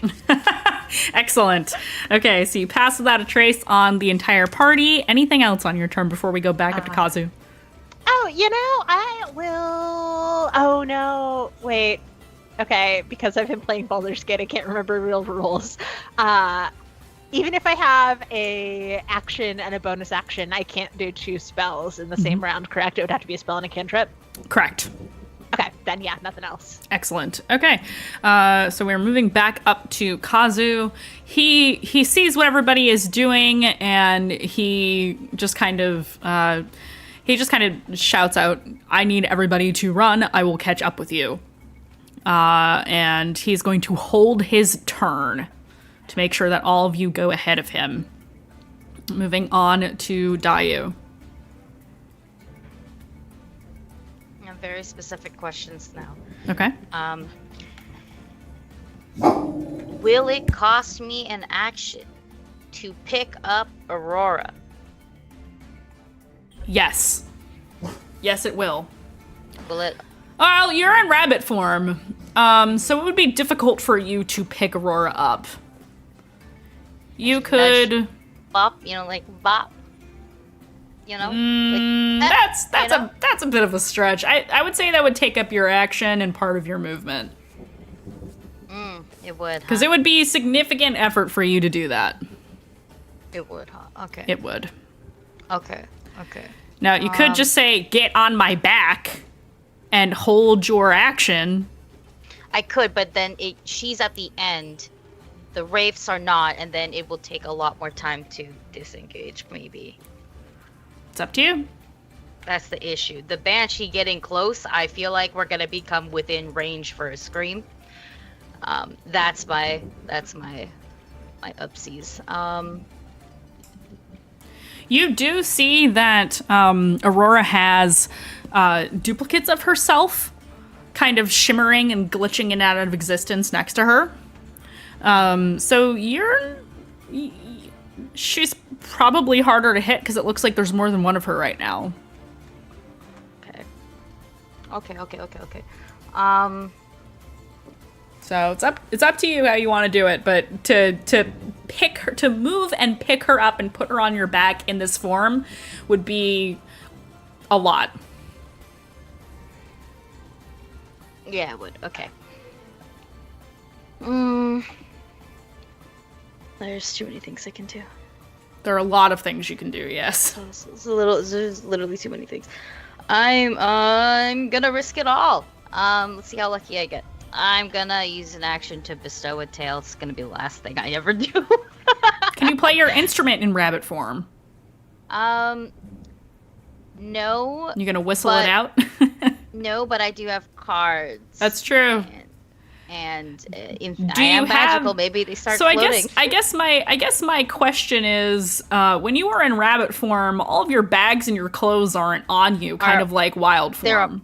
Yes, it's like wild shape in that sense. Yeah. But it does not state that I can't do magic, speak, Okay. do a bunch of other things. Like, it's in theory, I'm not supposed to be a giant rabbit. True. True. I just want the flavored text of being pan. Let's see. You can shift and assume a more bestial form, gain 4 temporary hit points. Your transformation lasts for a minute or until you die, or until you revert using a bonus action. You can shift 2 times per long rest. And you've got Swift Stride. While shifted, your walking speed increases by 10 feet. Additionally, you can move up to 10 feet. While yeah, nowhere in here does it say that you cannot cast spells and things while you are shifted. I think most people do shifted like a werewolf type of vibe. Yeah, most don't go full animal form like you do. Like the talking I'll allow to cast spells, but the drawing of the cards or playing an instrument or anything like that I think is pushing it, given the type of form you've chosen. Would you say that that I could magically draw cards? How about this? How about a little devil's bargain? You want to do this so bad? I got a little bargain for you. Give me. Because I'm leaning towards no, which is why I'm saying, okay, you know what? I will allow you to do this, but all of the monsters are going to attack Aurora. That's not a win. That's not a win. Hey, maybe you draw a tail that's gonna wipe at least 1 or 2 of them out. Oh my god. That's not. I mean that is true. Let me. You're asking to have magic cards float in the air while you're in your bunny form, and I think that's really pushing it here. I think I'm pretty forgiving 99% of the time. Digimon? This is not Digimon. I love you, and I love to give you guys the run of the gamut 99% of the time, but this is pushing it for me. Okay. That's valid. That's super valid. I don't think it's worth it, so I'm not gonna attempt to draw cards, but I can still cast spells. So, what I'm gonna do is, I can tell which one is Aurora, right? Or do you cannot? I cannot. No. I'm so sorry, babe. Nobody can. That sucks ass. Are you trying to attack me though? No, I'm trying to help you. I'm trying really hard to help you. I feel bad if if I have to abandon you. That's my issue. I'll say mirror image only attacks those who attempt to target me with an attack. Friendly reminder, disengage is an action you can take that does not invoke opportunity attacks. So it's not like Aurora can't just run on her turn. Yeah, but these things did 14 points of damage on one hit. They're actually supposed to do a lot more than that. I'm being nice right now. No, exactly. I'm like, that's just 14. I had a feeling it was a lot more. Hey, I might roll shitty on the next one, if I hit. God, that's it. Aurora has, in theory, more AC than me. Oh, I think also maybe more HP than you right now. Right now. Yes, you do. Yeah. You do have more HP than Daiyu right now. Alright, cool. Oh god. The Shadow Wizard money gangs, man. They just love casting motherfucking spells. I'm going to cast invisibility on myself. I know it innately because I am shadow touched. Yep. And I'm going to use it right now, which means I drop the dancing lights. Because invisibility is a concentration, and then I'm going to run also the same way as everybody else. In this form, I have my movement speed is 40. Boop. Okay, so you move on up, Swift Strider form, up to where Nikita is. Well, not that they can see you. Alrighty, so that is... You feel ghost fur coming up one You do. side. You absolutely do. Okay, so we are going to move on from Dayu's turn to the Wraith. The Wraith has lost his target, and he is going to... Well, let's decide. Let's see, evens or odds. Who's he going to attack? He's going to attack Kazuhiko. Okay, so we're going to try to hit Kazu.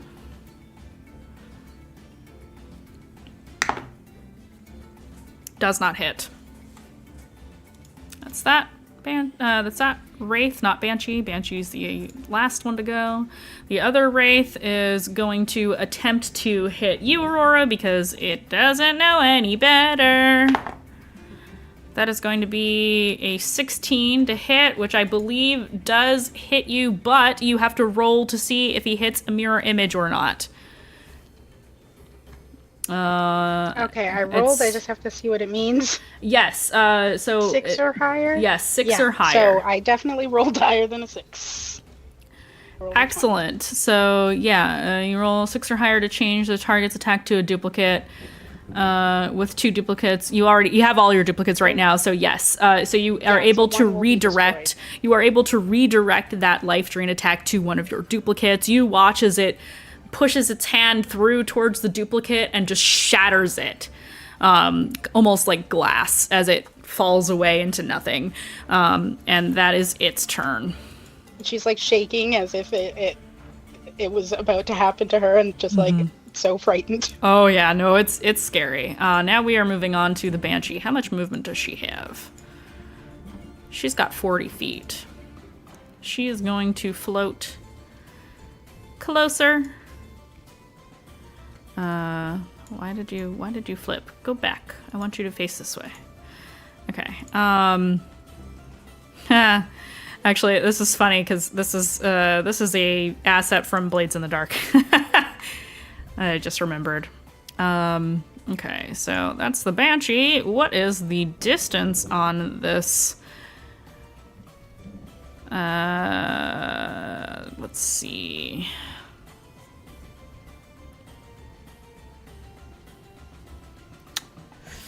Let me measure how close you are to her to see if it will even be worth it to do anything.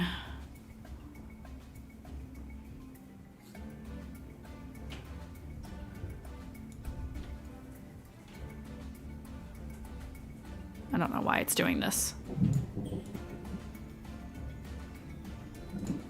Oh, because I have it snapping, don't I? Yeah, let's turn that off. Okay. I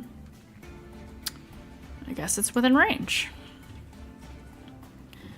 She is going to reveal her horrifying visage to everyone within 60 feet. Oh, it's 60 feet. So she's not going to wail. Well, let's see. I'm actually adding feet to this because it's actually further out than... Yeah. It would hit everyone except for Dayu and Sin. I realize the numbers on the screen are not within the range that I just said, but this map is not to scale. Okay. Yeah, so I'm going to need... She basically, like, she practically rips her face off. Like, she's just, like, screaming. She's not wailing. She's just, like, screaming and looking absolutely terrifying. And so everybody, again, except for Dayu and Sinark, I'm going to need you to make a wisdom saving throw. Or become frightened.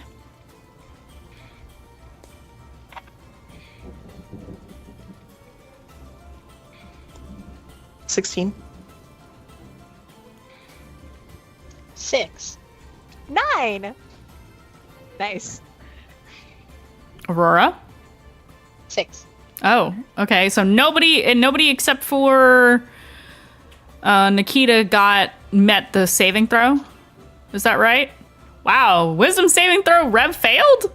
Damn. I rolled a 2. Oof. Oh. Oof. Okay. So you are all frightened. Again, you can repeat the saving throw at the end of each of your turns with disadvantage as long as she is in line of sight of you. And you know that you cannot move any closer to her, but you're all running away anyway, so that's fine.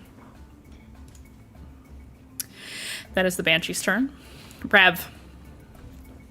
You're shaking in your boots. Yeah, Rev is going to run twice. Just get as far as they can. All right. Just running. Moving on to... we're gonna move you guys to a different map in a second here. On to Aurora. What are you doing? You are also frightened. Yes, I am frightened, and I would like to get away. So definitely, I guess, using the action to disengage and then just moving as far as she can, trying to avoid the one that's with Kazu. Yep. Okay. So you can probably get to... What's your movement speed? 30. Yeah, I'll say you get right here to the edge of this area. Okay, hesitates because of her boots. And that is Aurora's turn. Nikita, you are... Oh, wait, can I use a bonus action? Oh, I'm sorry. Real quick? Yes, absolutely. Okay, I'm just gonna, just in case, convert a sorcery point so that I can gain back a first level spell slot. Okay. Oh, sorry. No worries. Okay, so you gain back a spell slot. Excellent. Anything else? Done. You're done? Okay. Good. Nikita, you are not afeared, but the rest of your friends look fucking terrified. And to be fair, that Banshee is pretty spooky. What would you like to do? Am I... Rev is booking it right now, and so is everybody else, except for Kazu. If I were to go back to grab Aurora, would it also slow down my own movement? Yes, because you'll be carrying a person. It will reduce your movement speed by half. Shit. I think she's gonna keep running then, and just kind of keep track. Okay. She can't help him. She's very mad. She's very frustrated. She's gonna move up. Okay. So yeah, you're able to run. You can line yourself up with Revelation there. Okay, so there is that. We're gonna move on to Sinark. What are you doing, my friend? And then we'll get to Kazu.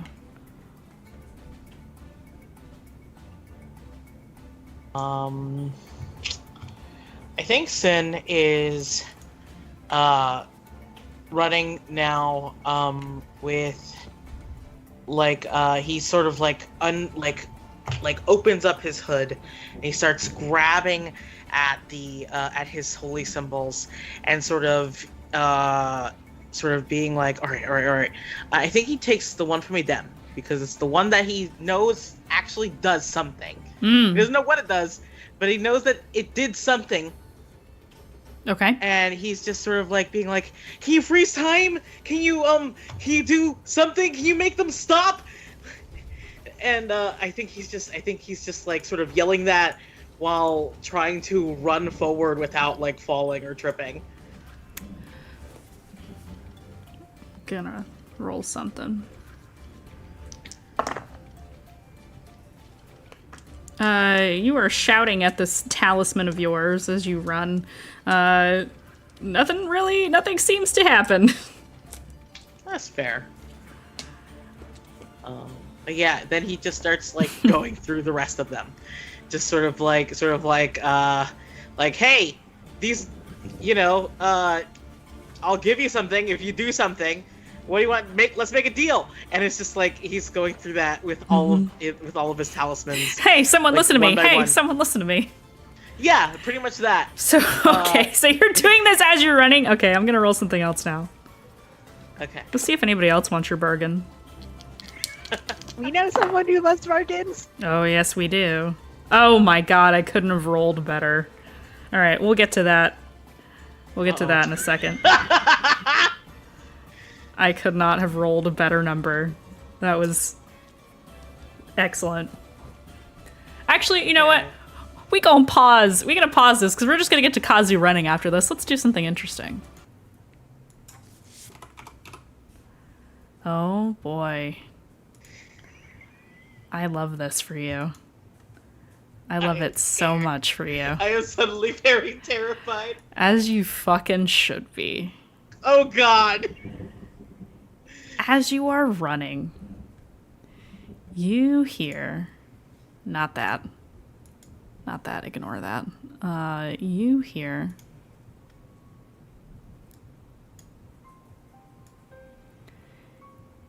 You hear the sounds of battle around you begin to fall away as you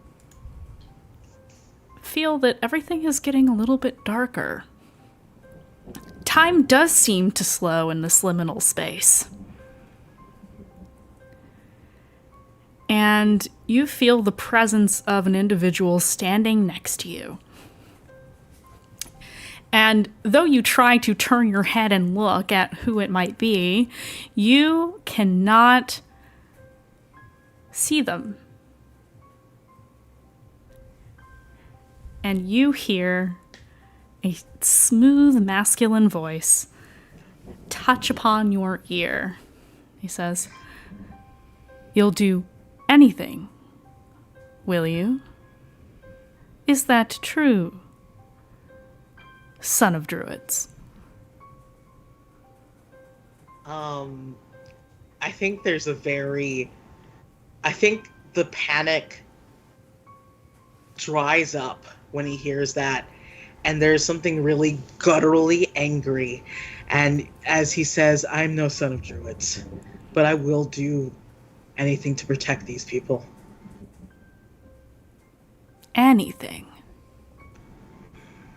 Anything at all. Would you let go of those you left behind in order to save those in front of you today? What does that mean? I want you to give me a name. Give me the name of somebody you care about. Somebody who...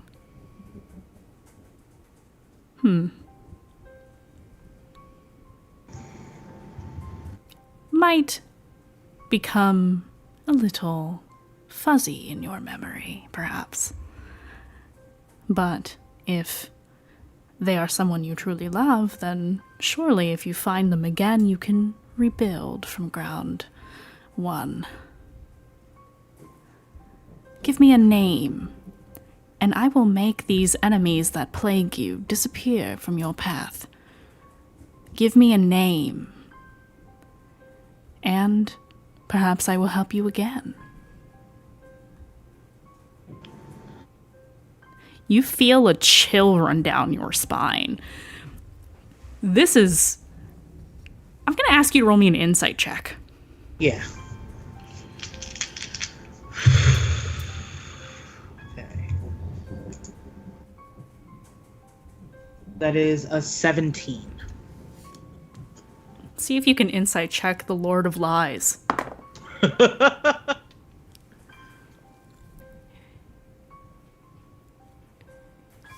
This is an evil entity. And you know that you are speaking to Furos right now. The Lord of Secrets. The liar. Fun fact. While Sin tries to be respectful to all of the gods he knows of, Furos is the one he hates the most. Because he hates having secrets kept from him. Yep. And so I think I think he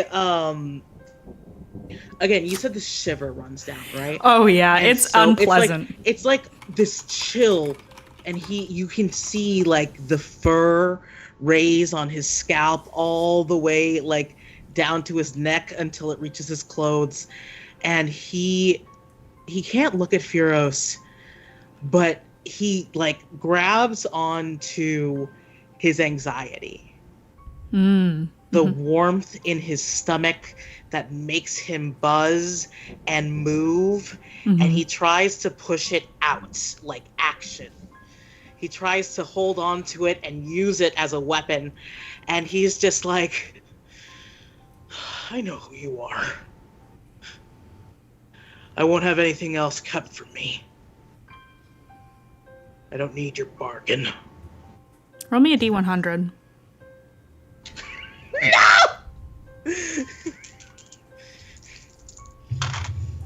Come on, Vampire Daddy, 63. You can do it. 63. 63! 63. I'm sad it's not a 69! I'm also sad it's not a 69. That would have been... Is a pass. It is a pass. I just need you to know it's a pass. So you is get it? degrees. I think is it a like pass? A random table, baby. I don't think is it's it a pass? pass. Is it a pass? Pass back. DM's gonna tell us. I'm gonna roll a little something else.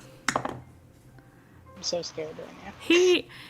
You can hear, you hear a pause, and it feels like a fucking eternity before you hear, well, if you don't want my help, then I won't waste my time.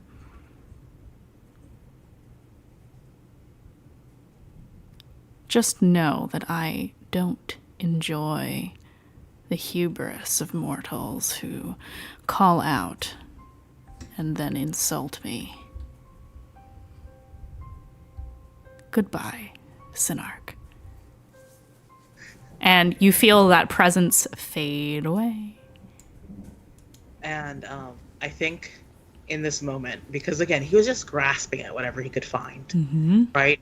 It was foolishness. And I think in this moment, as he's just sort of like trying to recoup his breath and run off, Sin's been experimenting with gods, with understanding who they are. And he breaks the leather cord that held his makeshift symbol of Furos and tosses it into the swamp water so he won't make that mistake again. Oh shit. Okay. All right. Oh, okay. All right. Oh boy. That's okay. Cool. I love it. Okay, so we are back to you. This is as you are running. I'm going to say you've caught up with Nikita and Rev. We are back to reality. Oh, there goes gravity. Because you are no longer stuck in this liminal space. And all the sound comes rushing back in all at once.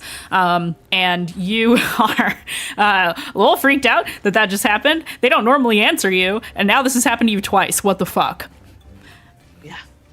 Okay, so, that happened. And now we are up to Kazuhiko because he was holding his action. He now sees that folks are getting away. He is actually going to take the opportunity attack. Ooh, Kazu, my boy. That is bad. Hold, please. I have to roll this now.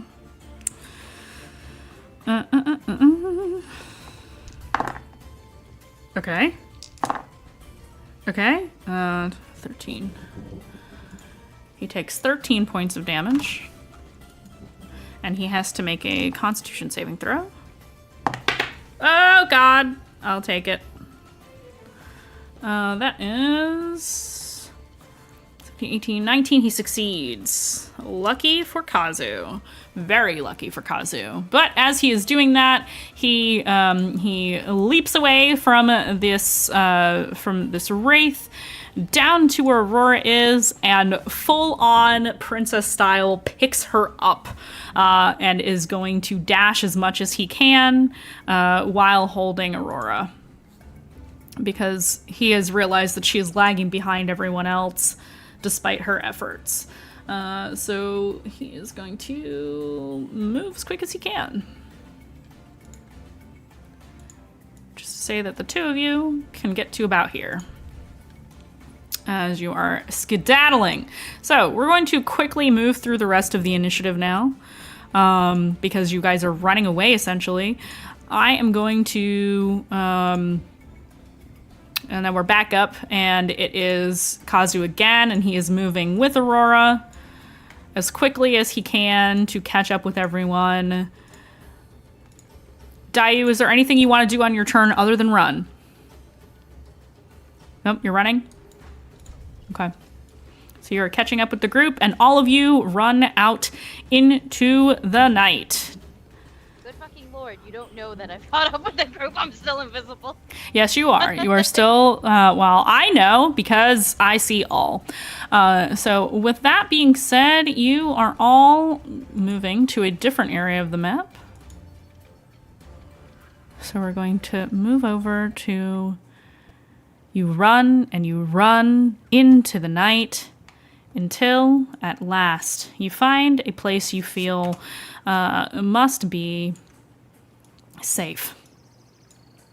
Because you don't see any of your compatriots. Where is Kazuhiko? Oh, he didn't move. Okay, hold on. Who else are we missing? Oh, there's Aurora. Let me put Kazu in here. Boop. Yeah. There we go. Okay. So you have now found yourselves in a different space. It is, I'm going to edit your status. Let me get rid of invisible for you.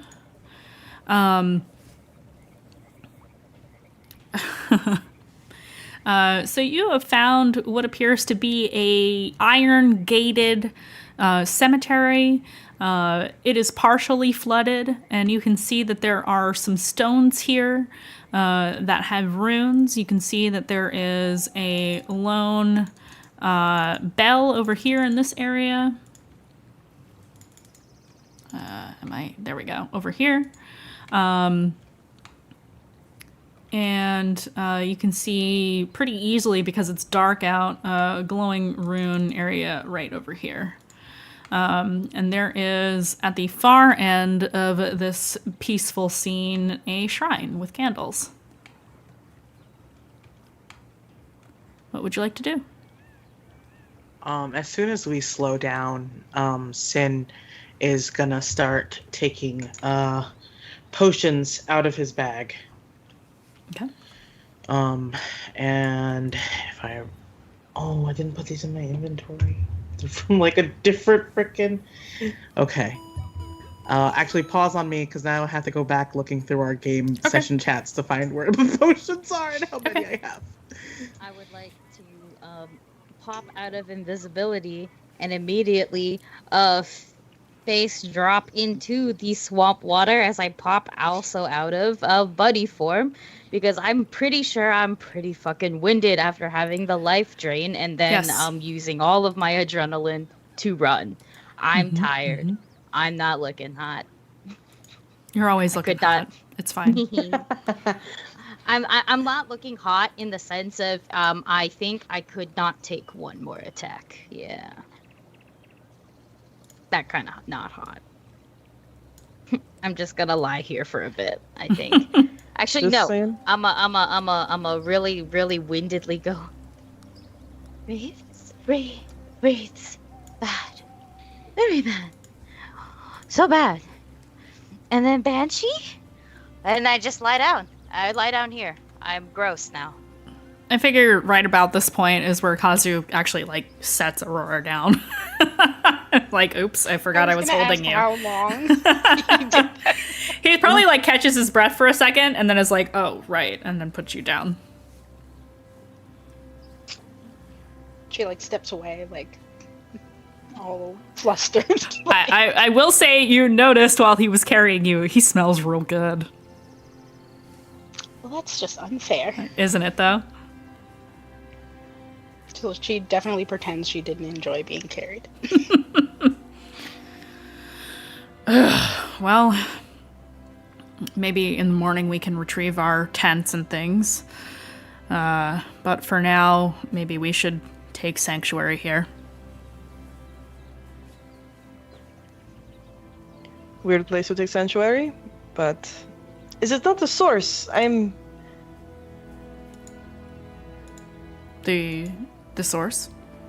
the graveyard with a bunch of dead people in them.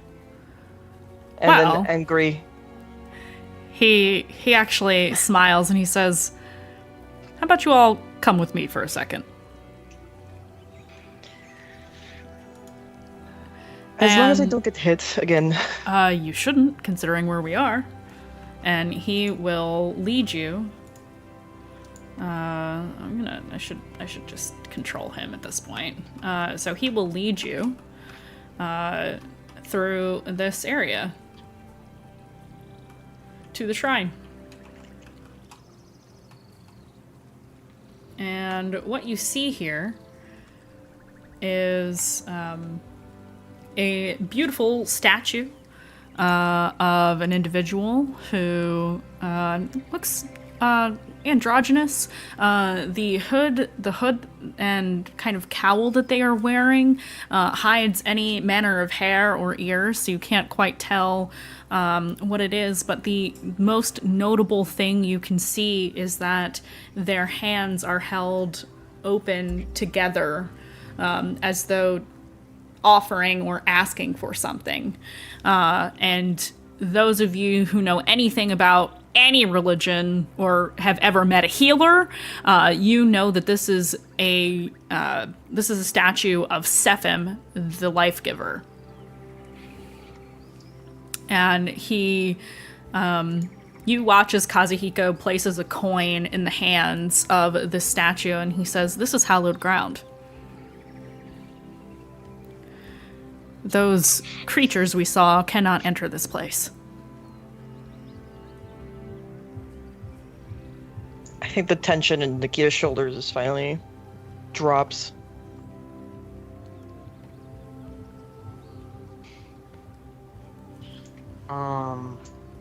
Sin has been like anxiously like shoving through his waterlogged bag. And when Kazuhiko says that, he sort of like, again, like his shoulders also droop, and he like very shakily takes out 2 potions of healing, and hands one to Kazuhiko, and then hands one over to Dayu. So I don't think Aurora is within like death range. No, Aurora didn't get hit during that. No. There you go. You got See? hit, right? Well, you did get hit, but you didn't get hit. One of your copies did. Yes. Didn't Yes. take damage, I should say. Correct. No, Dayu looks more tired, and Dayu is a healer. So I got one more spell slot. I can heal.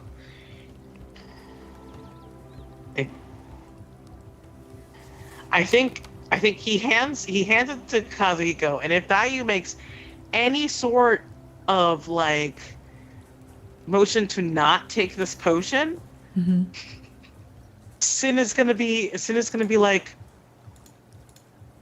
please don't make me feed this potion to you. No, don't feed the potion to me. I can't fight back. But Nikita got hurt first. No, that's the Yeah. point. Take it. Oh my gosh. Okay. I'll take the potion. And and then I'll sneak a heal towards Nikita, but not very well. I just like raise my hand over. I'm gonna cure wounds you level 1, and I'm officially out of spell slots, y'all. Okay. Yeah, but So you Uh-oh. all take some potions. Potion of healing is 2d4 plus 2. Nikita, you're gonna heal 10 because I'm on fire when it comes to rolling for you. 2, 4, 6. Kazu gets 6 hit points back. What's that potion heal like? Oh, do I have to roll that for you? It's 2d4 plus 2. Oh, I already rolled for Kazu's healing potion. Oh, it's, no, but for Dayu? Oh, it's 2d4 plus 2, I believe. Ha. Es 3. Y 3. Yeah, It's 2d4 8. plus 2. 8 damn blood you heal for. Okay. Okay. Awesome. So you were standing at the foot of this statue, and Kazu says, well, those creatures can't get in here. That's not to say others cannot, but I think we're pretty safe. Usually any creatures that bear any kind of ill will have a difficult time entering spaces like this. So I think we're okay, but we should find a place to hide at least and rest.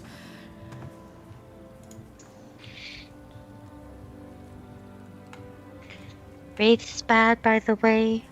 Like, very bad. Like, cannot be reasoned with. Bad. The Banshee, I think, is worse. Let's give it away. Saw her face. I get the picture. Yeah, no, I'm just, don't be tempted by the white woman is what I'm trying to say. Oh my god. Not the If I white could have run ones. faster, I would have. And like looks at Kazu and then looks away. I think the wraiths were attracted to light, so maybe next time we keep the campfire very small. I know how to make a campfire where it won't give smoke and won't be seen. I'll do it next time. Sorry. It's okay.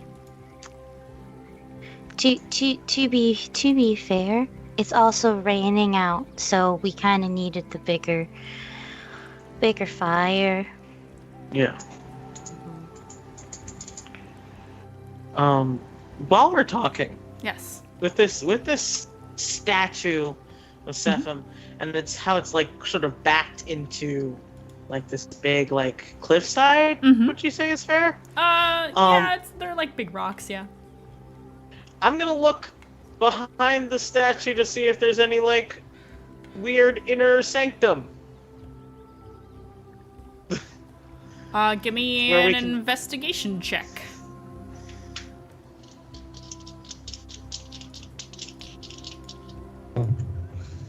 I'm gonna use one of my elect die because that was a 2. Okay.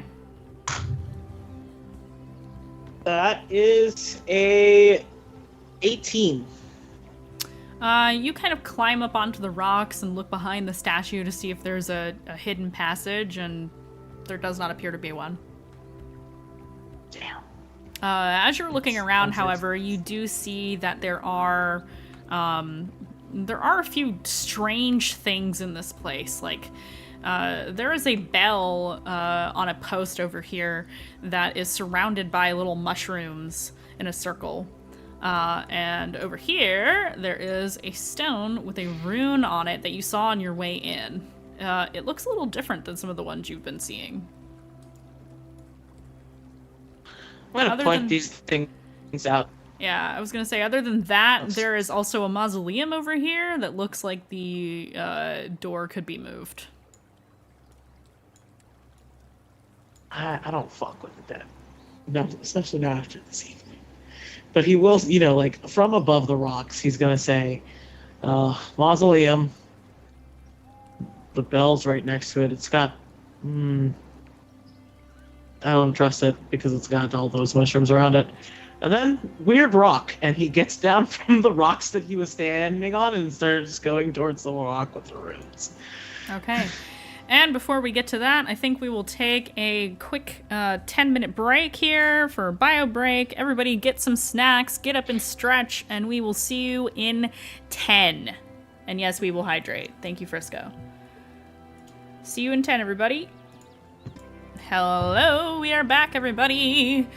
Sorry for the slight delay because I was finishing my snack. It's me, it's my fault. I was stuffing my face full of popcorn on the break so that I didn't have to eat it while we were playing games and things and stuff. So, to recap, for those of you who are just joining us now, the party has just narrowly avoided certain death by the hands of wraiths and a banshee. ran away from their camp with whatever they could carry, including each other, and have now found themselves in the hallowed ground of Sephim, the Life Giver. And so this is the scene in which you are all located right now. And through some handy investigation done by Sinark, you are now investigating this strange stone over here. Am I correct? I'm interested in the bell, though. So, like, after the stone is done, I want to personally check out the bell. I wasn't sure if we were all doing it together. Sin was like, I'm going to go look at that. Mm-hmm. And... so do we want to do the Sinark thing first, or... Yes? Okay, cool. Excellent. So, Sin, you have walked away from the rest of the group towards this strange little patch of land that looks almost like a little island, surrounded by water, and you see that there is a glowing rune here, on the side of the rock. What would you like to do?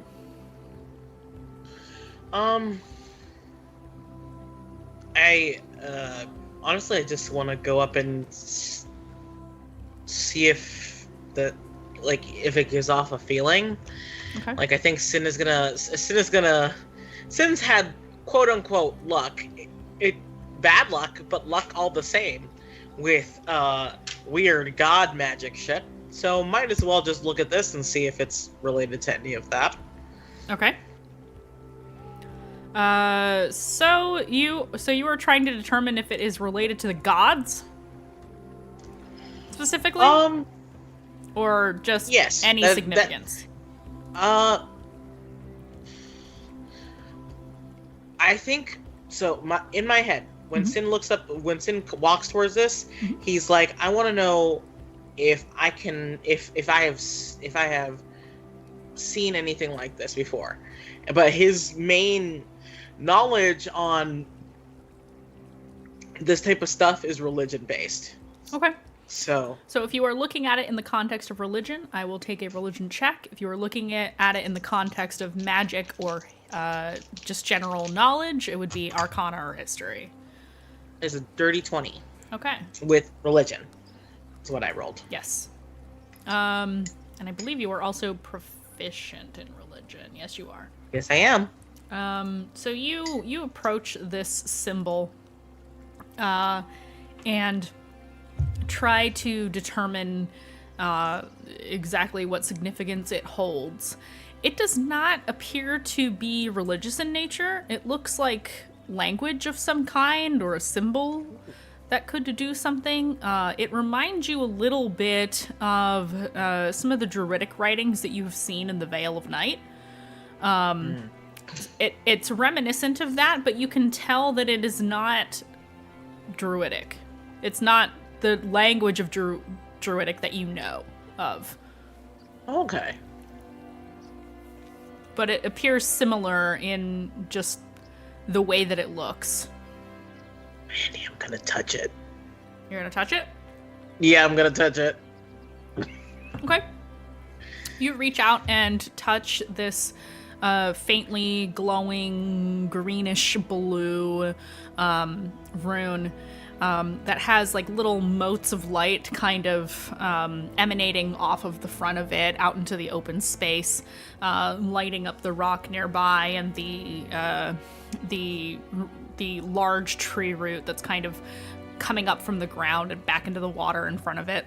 And you reach out and touch it, and it feels warm, but nothing happens.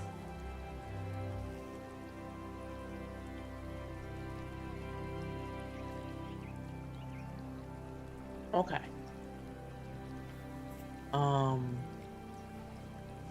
When it feels warm, because of this storm that we've been running through, because of everything that has happened within the last, forced march and everything, I think Sin just sort of, instead of just cautiously touching it, I think he just sinks against this rock, against this rune, and just stays there to feel warmth.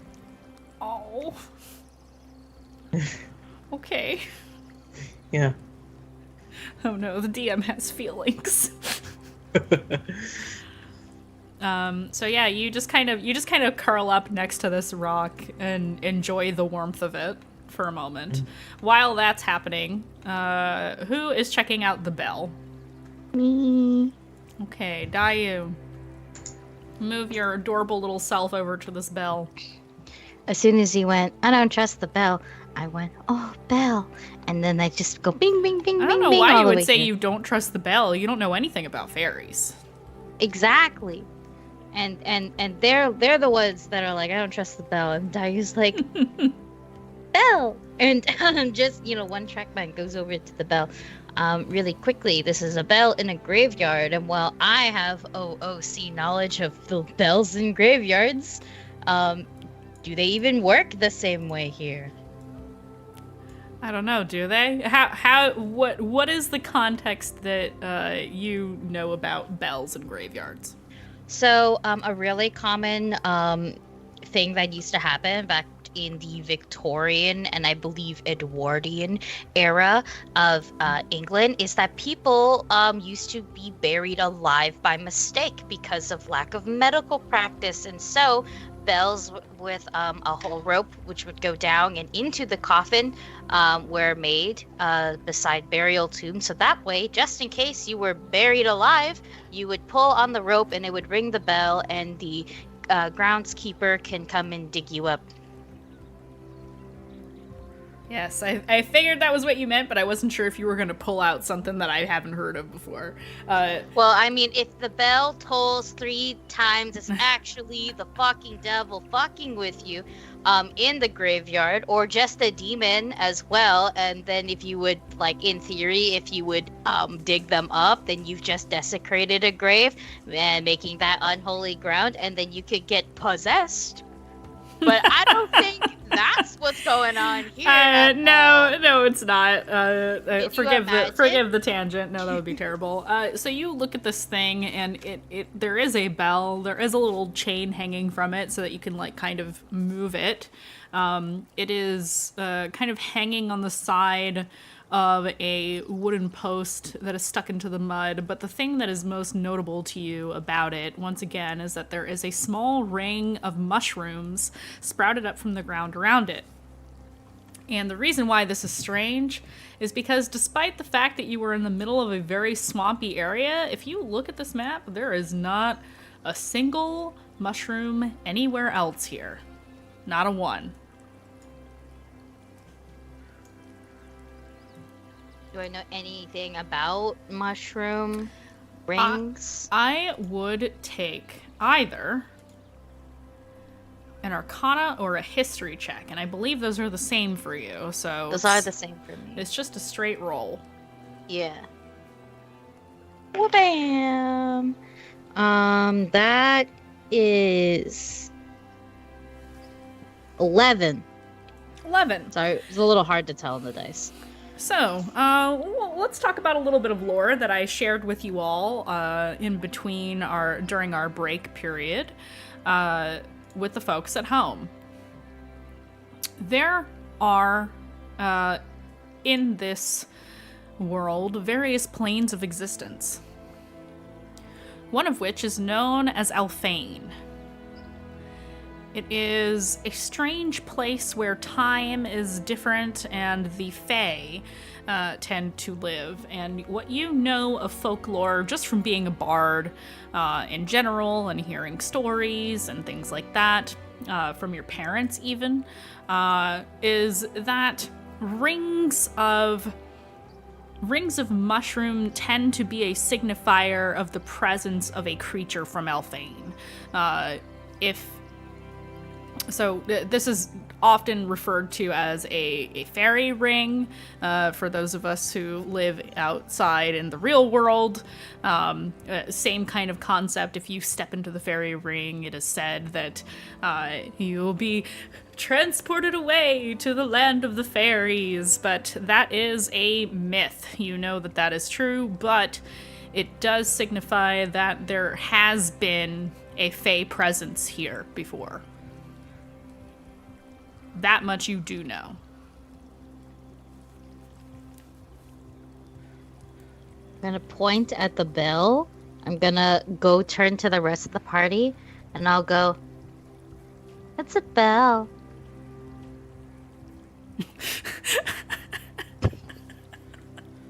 It is. Kazu just kind of smiles at you. Kinda wanna poke it. I mean, like 50? More than 50. Oh, I'm so tired I can't math. But at least 2% chance nothing happens. And at least 2% chance something happens.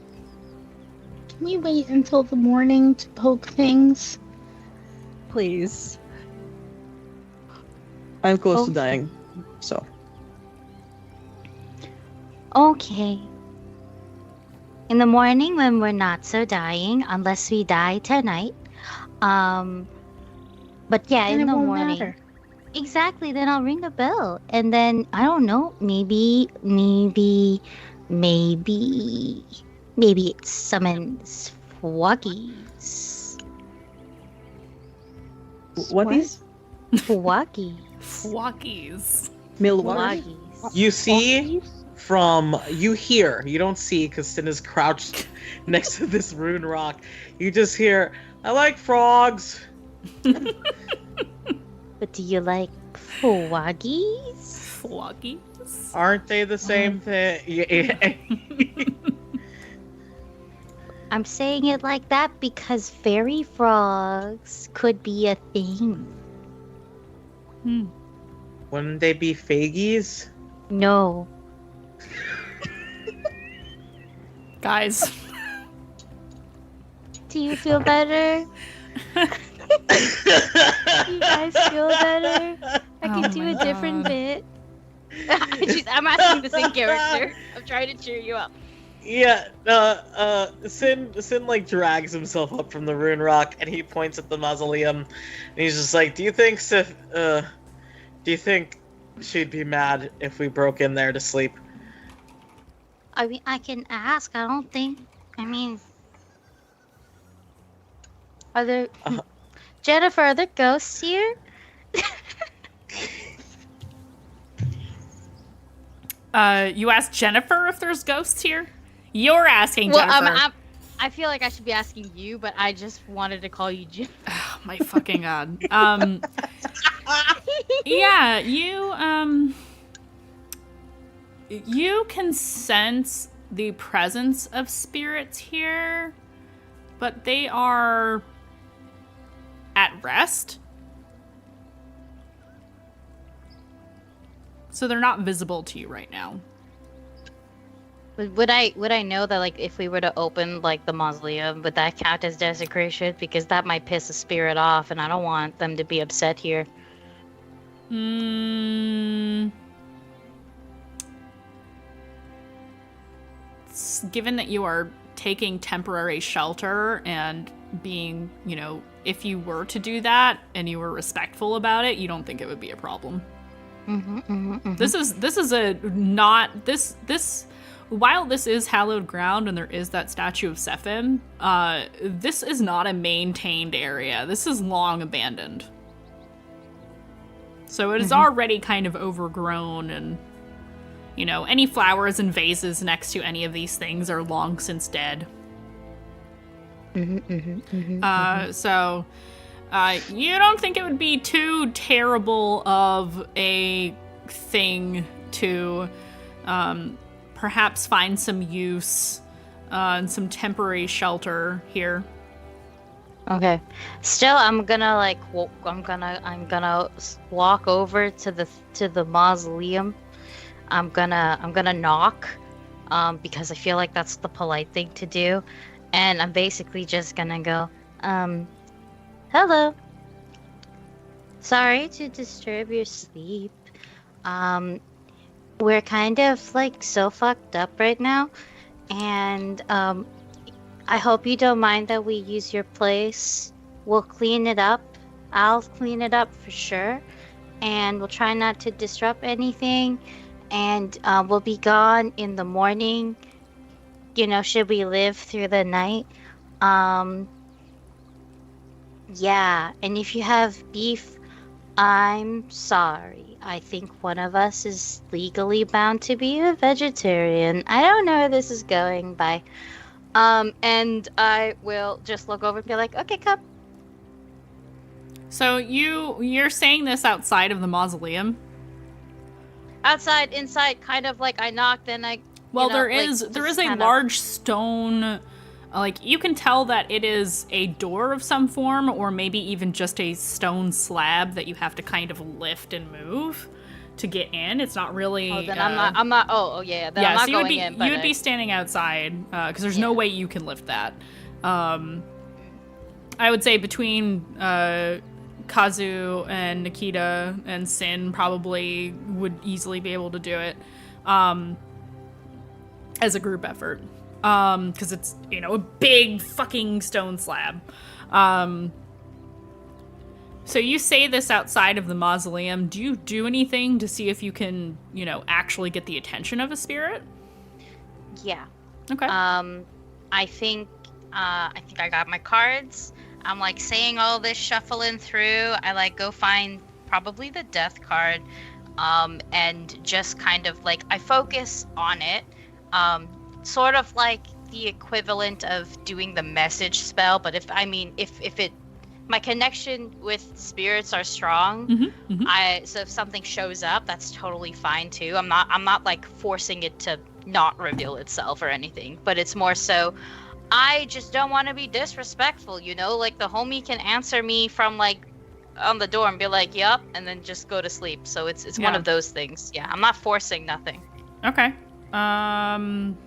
God. Okay. Yeah. So you use the death card as kind of a conduit to speak to whatever spirits are present here.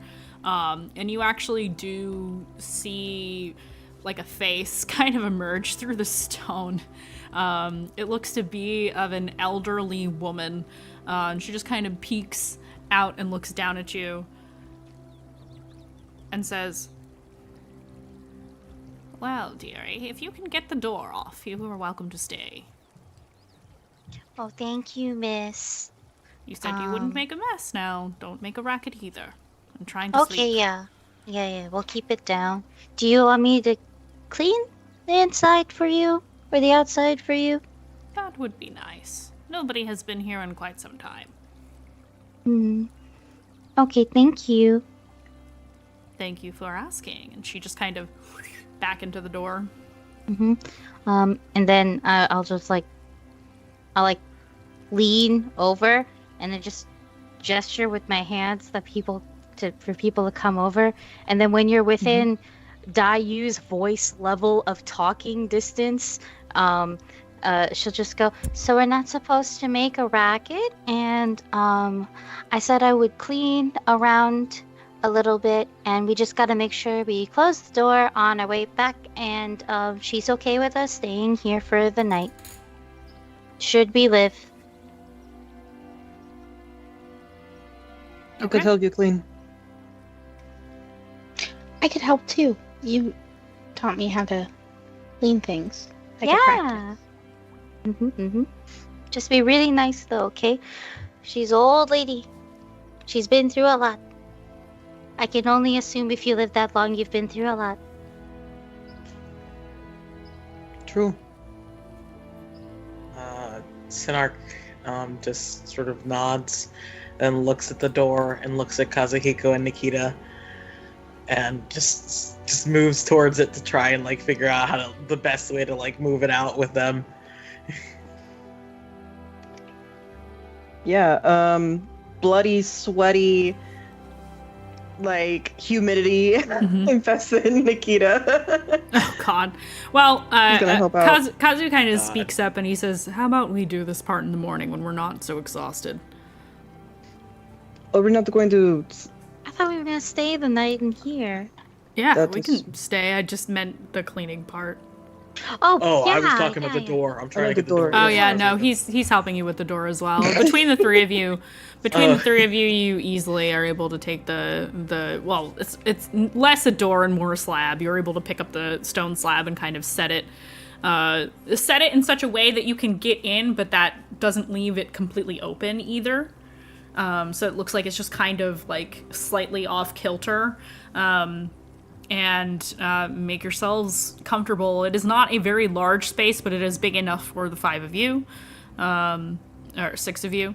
And yeah, you are able to take a long rest. At long last. Hard So kind. earned. So kind. Wow, that's so nice. I get everything back. Oh my god. That's so nice.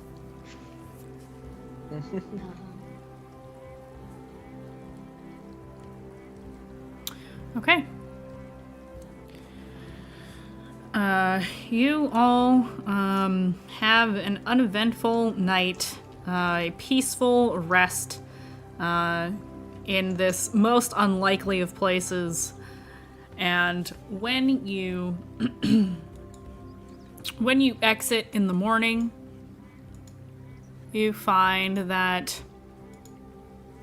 the rain has stopped.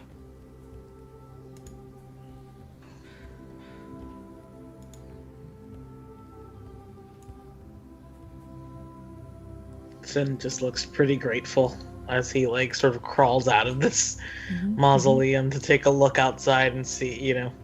I think he's out there first because he's just like, all right, food. I think he's gonna be like roaming around the graveyard to see if there's anything he can forage for, any small beings he can grab for breakfast for the group. I'm just gonna say all of you are over here.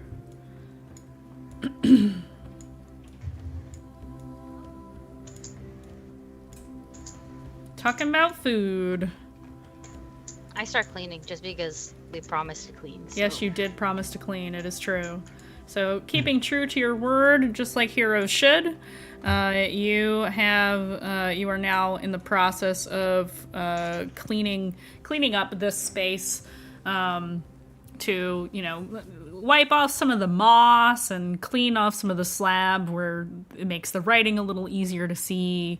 You know, clear away the dead flowers and kind of set them off to the side so they can decompose in peace, things like that. Wipe away cobwebs and The cobwebs are mud being splatter burnt and out things by like that. Yeah. Or it's just burning the cobwebs up and prestidigitating the dust away. Yeah, same. It's a lot of prestidigitation. I was doing that to us last night just to make sure we're not sleeping like damp because rain and Right. stuff. Yeah, and I was no way in hell it was gonna allow us to drip water into this place. Mhm. Freaking though, like mold is probably all over, but I'm just not gonna be the cause of more mold. Yeah. I'm just gonna get all of that out and then throw it outside. Yep, it is surprisingly easy, and you feel, I also will note that despite the weather right this minute, the sun is actually shining a little bit. It is still pretty cloudy, but you've been graced this morning by some rays of sun for the first time in days.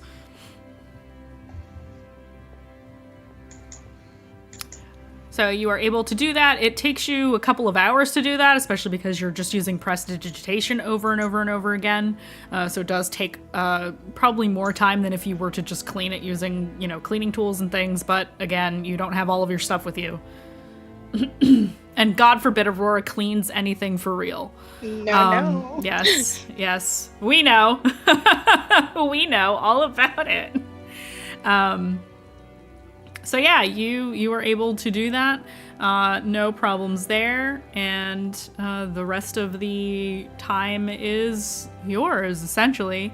Kazuhiko does look to the rest of you and he says, I can go retrieve the tents if you wish, or if you want to go as a group, we can do that too. From what I know of wraiths, they cannot be in sunlight. So I would say chances are good that they won't still be there. Buddy system. All right. We can do that. I can go with you. Do you wish to go as a group? Collectively? I mean, it's gonna take a little bit for us to clean, and I feel much better if you were to go as someone, at least one person, to go get all the things. Also, we have a lot of things, and you're just one boy. I could join you both as well. All right. The three of us will go, and the three of you will stay and fulfill upon Dayu's promise to the spirits. Shouldn't take us long. Our promise. We all took shelter. Our promise. Mhm. All right, let's go. And unless there's anything you want to talk to Kazuhiko about or to each other as you're going back to get your tents, we can just say that you go and retrieve them and bring them back. While they are gone, Rev does not have prestidigitation and is also not going to sully her hands with cleaning. So she's just sort of lounging around. Of course. But I think that she will lounge in the general direction of Aurora and just at one point say, like, does last night not make you question our choice to continue down this path? Aurora like freezes and like thinks for a moment and then looks at Rev and says, "It's a lot more dangerous here than I even expected with warning."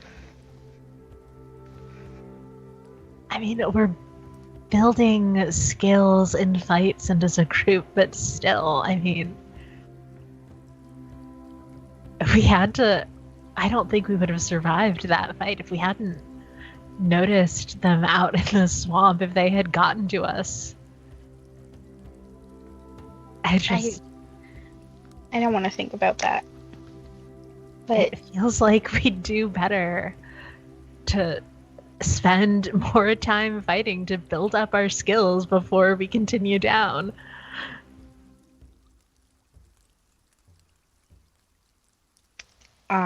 I'll say Aurora doesn't like continue the conversation, but she looks like she's partially swayed.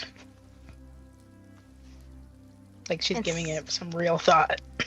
And since I'm here and I have my bunny hearing and advantage to perception, you hear every fucking word.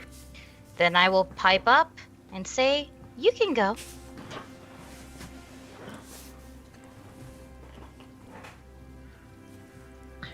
Back through the swamps alone? Yes.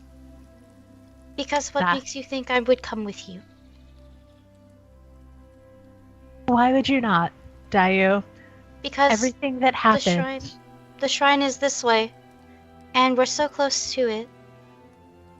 I'm going to see it to the end. And then maybe I will come, since I know you're going north.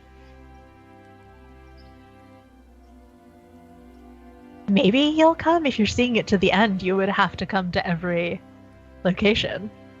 Well, I mean, maybe I'll stop at Phocis, because it's along the way.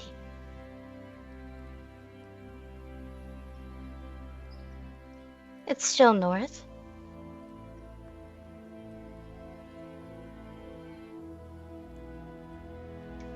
If we keep going, would you consider going all the way to the end? Because I feel like it would be really helpful to have you around.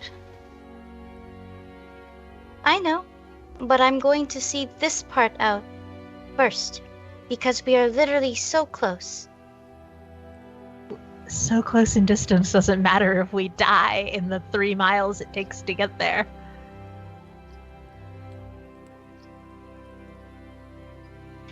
I hope whatever you want out of going north is very fulfilling for you. I hope it fills up whatever you need filling. Because when it dries out and you want more, you might not have many things left for that.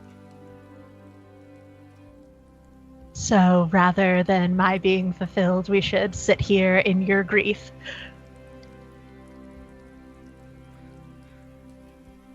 This is not about me. It is. Your Kazuhiko is the reason that we're still here. You sent him to unilaterally declare our path, despite you saying that you would not be taking part in this vote. So it is very much about you, Dayu. You still chose to follow me. I said I was gonna go there anyways. He said sure. You chose to come. Just because you're upset that you're not getting your way doesn't mean you have to take it out on everyone around you. That is easy for someone who has a watchdog to decree that her way is the way that we're going to say, I think. And Rev is just going to, like, trance on over to the little, like, fairy rune and sketch it.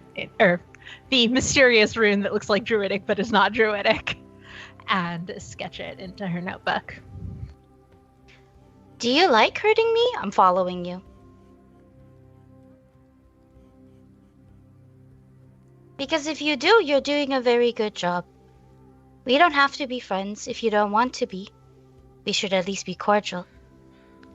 I know that maybe you don't find this druid stuff fulfilling, or maybe we are lesser than you, considering how much you hate being around animals, and that you are calling my boyfriend a watchdog. If anything, call him my boyfriend, call him a prince or something else. But don't disrespect us like that, just because you don't like what you've learned.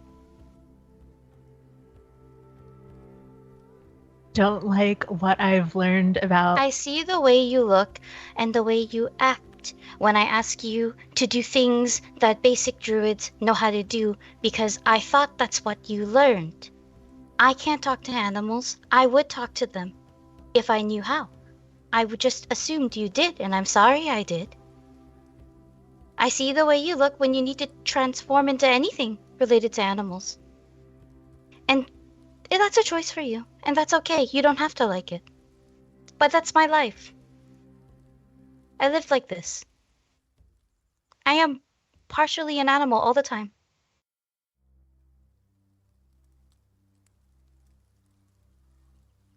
And I think it's really, really, really hurtful. How does it feel when you transform, Dayu? Is that natural for you? Yes, and I would assume it's not natural for you. Which is fine. I don't have a problem with it. What I have a problem with is you calling him a watchdog.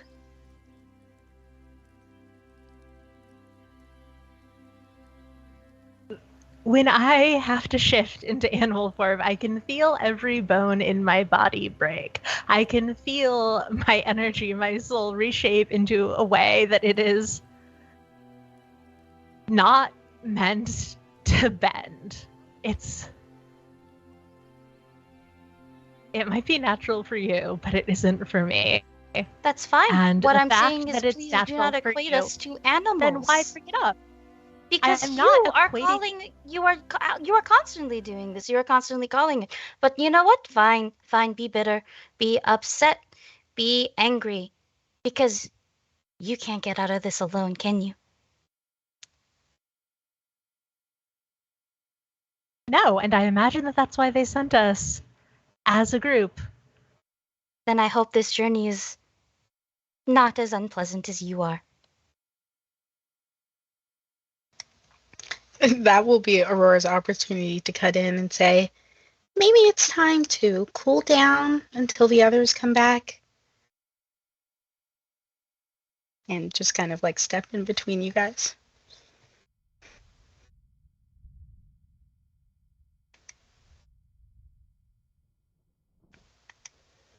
Yeah, we need to get back to the unilateral cleaning that Dayu volunteered us for, just as she's apparently taking control of every other aspect of this job.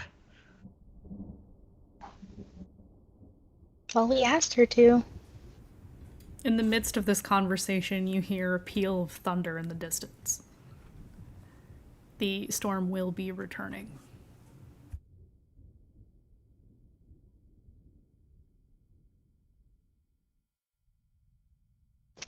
Aurora's going to try to persuade Dayu to return to the cleaning mission away from Rev. I'm feeling some type of way, so I don't know if I require a roll to be persuaded. You're getting like a gentle, like arm touch, hand tug situation. So if you want me to roll for it, I can. Am I allowed to ask for that? It is, if you are feeling some type of way and you think you really need to be convinced to step away from this, then yes, you can ask Charmy to roll. Please. Okay. You can decide your own DC. 18. Yeah, okay, I'll do it. Okay, so you pull, Aurora, you pull Dayu away from this. And as we return to the cleaning, just we'll quietly say to Dayu, I know you're hurt,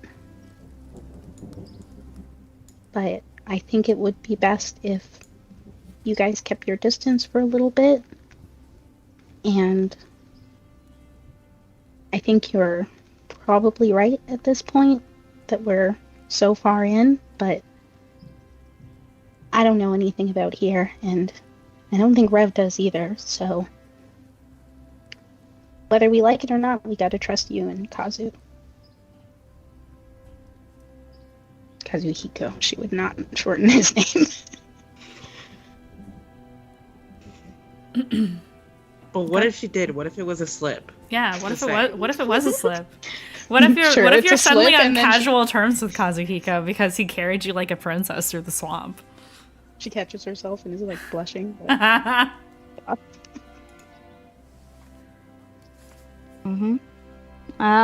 I'll just nod and be like, I plan to keep my distance. For your Like I said, safety. we don't need to be friends. That's fine. But not all of us, right? No, not all of us. It's very hard to be upset at you. Can I give you a hug? Would that be okay? Mm-hmm. I'm Gives her a fluffy. And maybe you notice that Aurora needed this hug probably more Oh, than yeah, I. no, I think I'm a big sister. I know exactly when a bitch needs to be hugged. So, like, I think when I feel it, I just go home. Like, give you, like, a stronger hug. Like, the one that, like, where you rub, like, the center part of your back. Mm-hmm. Yeah. A brief snuggle is had. At that, we will cut to the other group as they are retrieving tents. Excuse me. As you are walking and reaching the area where your tents are, you find that a squirrel has commandeered one of your rations. You're not quite sure how he got into the tin that holds these rations, but you can see him sitting on top of a log eating like a little, like one of the crackers that comes with your ration tins, and it's just like yum, yum, yum, yum, yum. I can't believe the delivery guy didn't ring the fucking bell.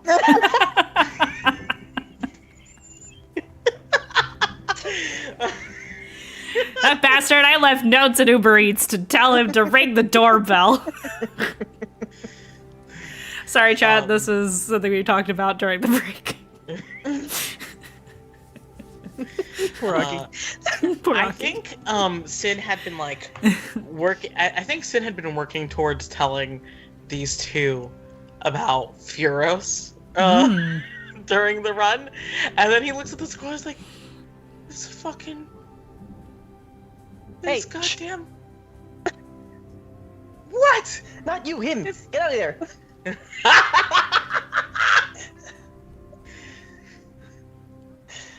Is he bigger Kazu- than, Bigger- than Smar? Yeah, Smart's teeny tiny. He's just a little fluff ball. He's a little cotton ball. No, he's bigger than a cotton ball. He's definitely bigger than a cotton ball. Yeah, no, squirrels are regular, like, gray squirrels that you see. definitely bigger than Spar. Smar's like palm-sized little guy, and squirrels are bigger than that. Yeah. So you can see it kind of looks up when it sees all you guys approaching, like mid-bite, and scurries off with the ration. I probably should have shot an arrow at it. It looked plump enough. Could have been food. Yeah. I mean, Kazu was already knocking an arrow, like, ready to go. Oh my god, then Sin suddenly starts trying to get his own bow out to try and beat Kazu to it. You can't out-hunt the hunter. He rolls very high. That's an 18 plus 6. Yeah, he absolutely one-shots the squirrel. Like, as it's mid-leap to the tree, just poof, out of the air. God, you're so fucking cool sometimes. Nikita's gonna go retrieve it. You're gonna go retrieve it? Yeah. Okay. Yeah, you go and you retrieve it for him. Break an arrow on it. And when you say that he's cool, he just kind of looks at you like, I'm just doing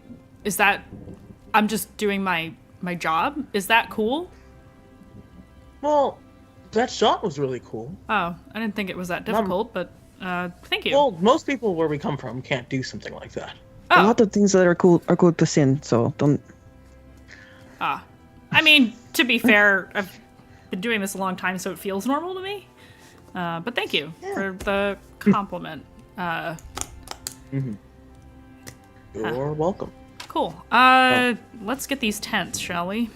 Yeah, and I actually have something to talk to you guys about, and you're like the most clear-headed out of our lovely little traveling group. So, yeah.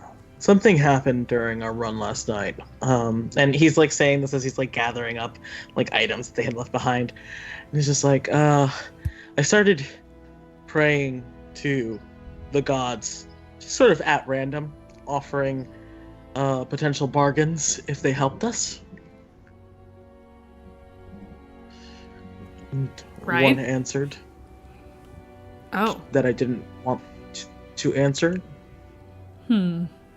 Because I kind of don't know why I still had that symbol. I think I was just trying to be fair. Furos? I'm gonna make Kazu roll a religion check because he's not a very religious man. Do I roll one too? Gotcha. If you want to, yes. Yeah, I feel like I don't know shit about this. Kazu, his religion is a +1. He got an 11. I got a 9. So I'm gonna say, Nikita, you are not aware of Furos. And Kazuhika kind of looks at you and says, well, I don't know much about Furos other than that he is considered evil. Generally, what is it? The Lord of Secrets, the liar, the deceiver, things of that nature tends to be associated with the hells. I think I read somewhere that was the case. About that. I don't not terribly like religious. Secrets. I am religious in a way that not many are. So most would say I'm not religious in the right way anyway, so that doesn't really matter. The main thing is, a god answered my call and then was upset when I told him to fuck off. Because he wanted to take my memory of a loved one. This is why I don't fuck with gods. This is Listen, why I don't one of fuck the with gods- gods.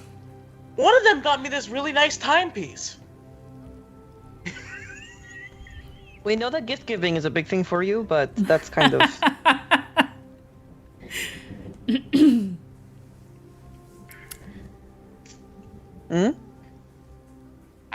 Cat got your tongue. I can do many things with my tongue. I'm sure.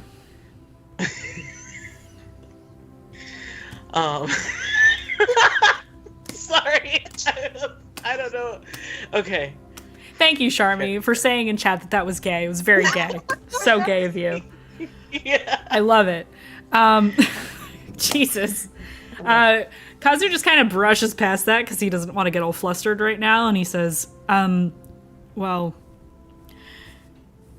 I also don't tend to, what is it you said, fuck with deities. That is not my particular forte. I tend to believe in what I can see generally. Although Sephim is a bit of an exception. But I only pay tithe when needed.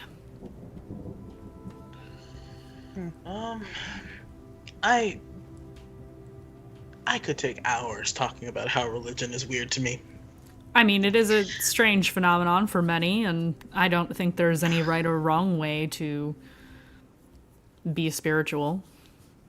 Yeah, I think the reason I bring it up is, like, I think I've invited potential ire in the future from the god who is the keeper of secrets and a liar and associated with the hells.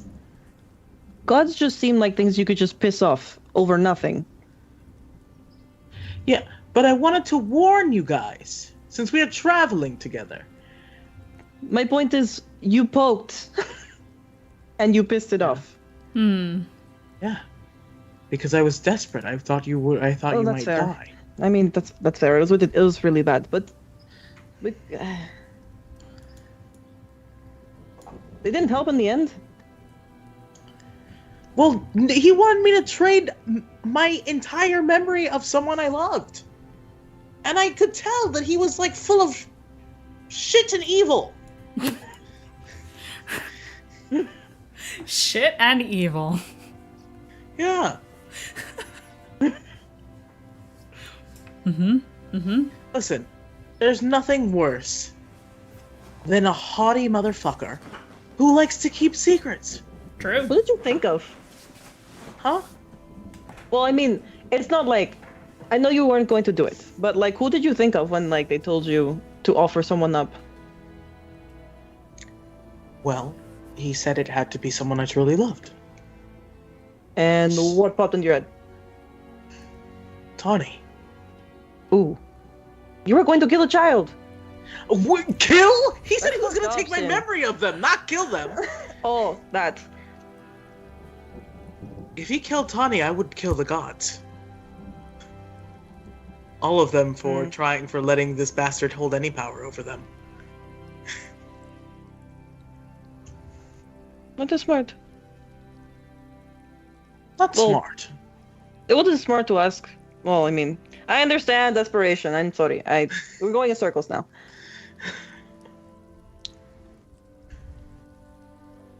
It is what it is. I We'll keep an eye out. I wanted to let you both know. And I'm honestly not sure if I should even talk about it to the others right now. Maybe when we get to Hollowgate, when things are not as, like, survival mode. Well, He then looks again, at Kazuhiko to see what he thinks. I think it's best to avoid conversations and debates while we are in the middle of the wilderness in this nature. I think any conflict right now between any of us would be a bad idea in terms of how to safely travel through this space. We need to work together if we're going to ensure that we survive.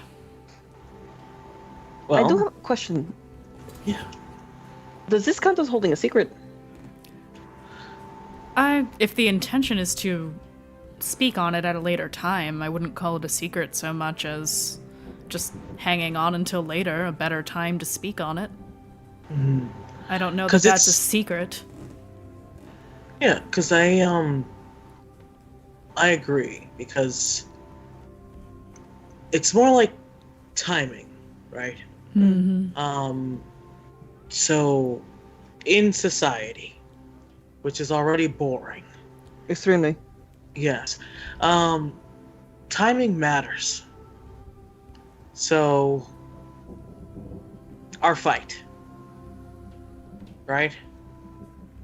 Dayu implied that you went easy on me at a moment where I felt kind of vulnerable for losing. And that was significantly the wrong time to hear that stuff. Now, if I think on it, if you told me that, like, hey, I was trying to, maybe I was pulling some punches, I wouldn't be happy about it, but I don't think I'd storm off and try and curse your name for a little while to feel better. That makes sense?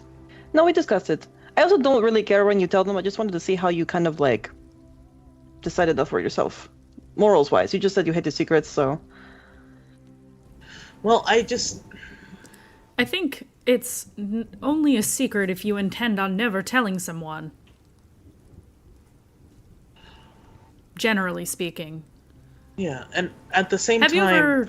Have you ever had a situation in which you learned of a thing or had something to say, but you knew that right there in that moment was perhaps not the best time? No. You will. You will. I think the more you interact with people over time, it will happen at some point. And maybe it won't, but it is likely that it will. Sometimes difficult conversations don't need to be had immediately, if that makes sense. Sometimes if somebody is hurting or something else is happening that takes priority, it is sometimes better to wait to speak on it later. I'll keep that in mind. That being said, with some things there is never a good time to talk about it. So, in situations like that, you kind of have to... Tear off the Band-Aid. What's a Band-Aid? Tear off the bandage. There you go.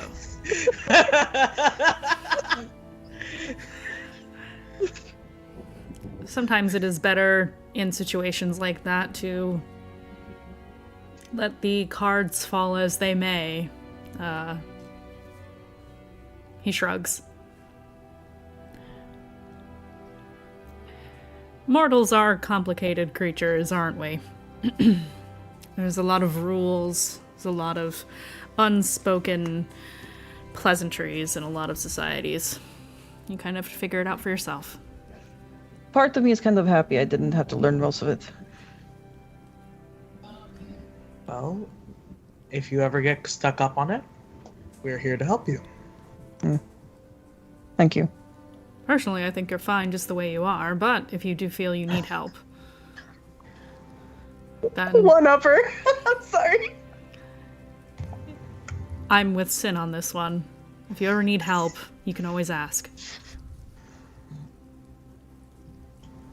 She's a little flustered at this point. She just kind of, like, grunts like a thank you, and just turns around, like, stuff in her hands, and, like, the squirrel on her shoulder. The other one. Mandy, yeah. Can I make a pass at Kazuhiko? I mean, you've never asked about this before, so you might as well just do it. I think when Nikita gets flustered and starts packing up, Sin has as much as he can carry in his arms, and he, like, walks close by near to Kazuhiko. He's like, well, I haven't shown what I can do with my tongue, but look at what you can do with yours. He just snorts at you and says, wouldn't you like to know? Oh, darling, don't tempt me. And then he just walks ahead.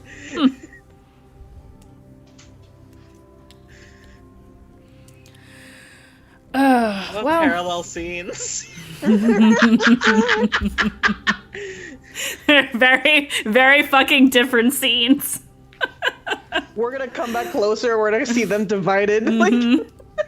So you gather up the tents in quick order, safely and securely, and without issue or delay beyond your own pleasant conversations or flustering conversations thereof, and make it back to the graveyard, which is your current meeting place before you move on. So everybody is now in the same scene once again.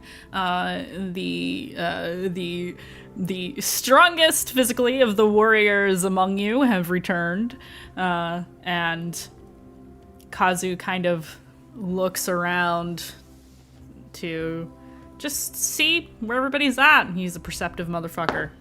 Oh, that's really good. I like these dice a lot. These eyeball dice that I have. Are we doing perception or insight right now? Because this actually, sure we'll call it.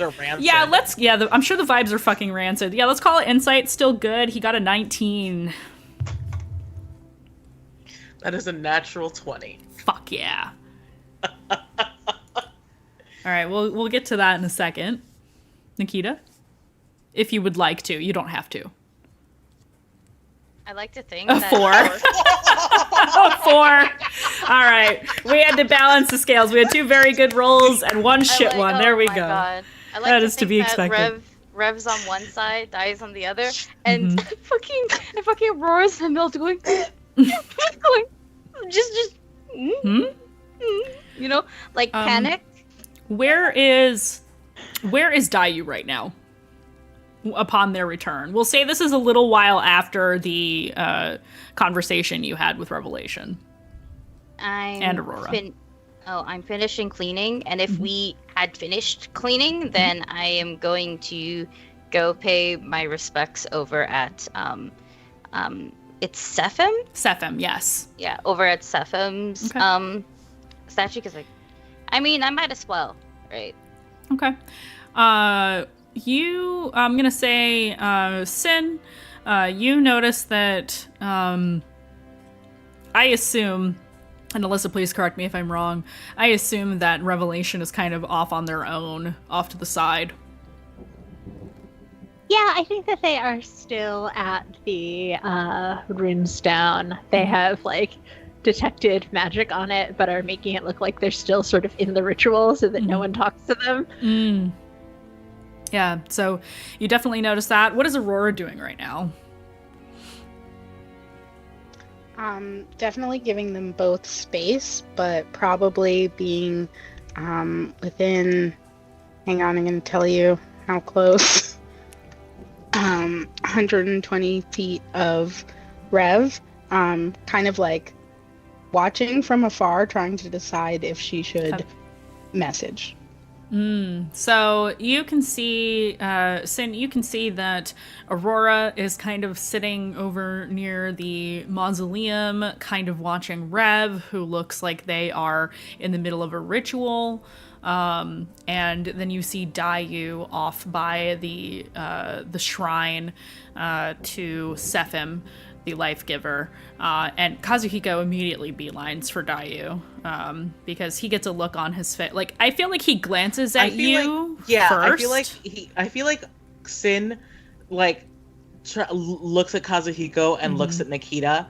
Like, I like to imagine while these three are having the detente, the three of us have been chatting and talking and maybe even laughing on our way back here. Yeah. And then it's just dead quiet, look at each other, and Sin will be like, go.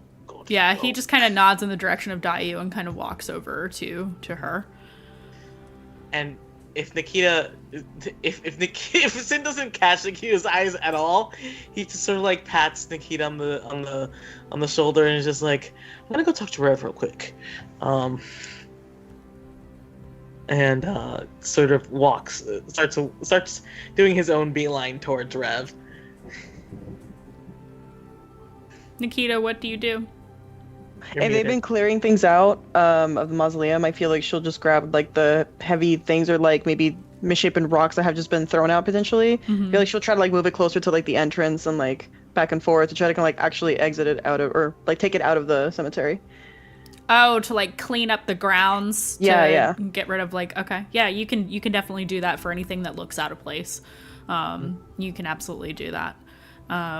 So you just get to work, and we'll move over to Sin and Rev first, and then we'll get to Kazuhiko and Dayu. I think Sin walks up quietly, and he says in a very low voice, "I know you're done with your ritual."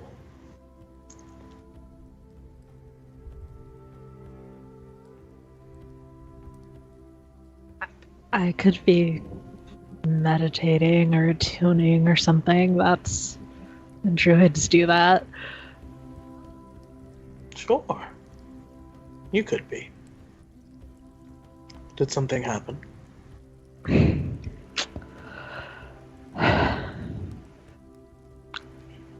You should ask Dayu. But I'm not.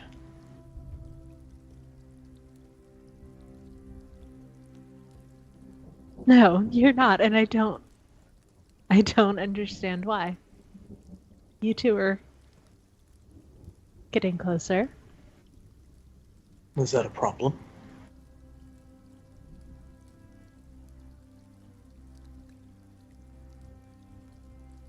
Not the way that you're asking, no. Okay. Then I'm confused. You look hurt.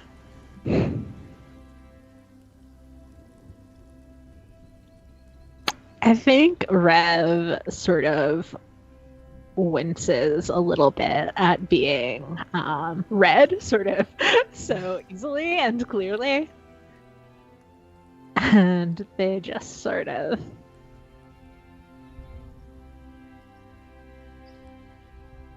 shrug it off.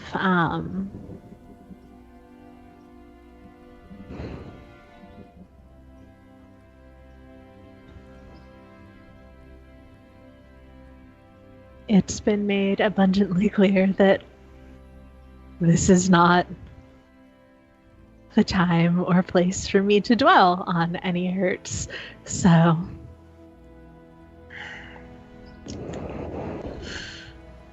Okay. I mean, you can be told that all you want. But if you're hurt, you're hurt. And I think he moves. I think he's been treating this conversation a little bit like getting close to a wounded animal. And so like he's kept his distance, and now he starts moving in closer, sort of seeing how Rev responds to that. Yeah, and I think that the sort of lingering hurt over not getting Sin's like full support earlier is kind of shadowed by the recent argument, and so she allows it and will almost sort of lean in towards him. And I think Sin sort of like kneels down and is like, and he just puts his arms around Rev and sort of like tries to draw them in, and just like, I don't know what happened, and you don't have to tell me what happened, but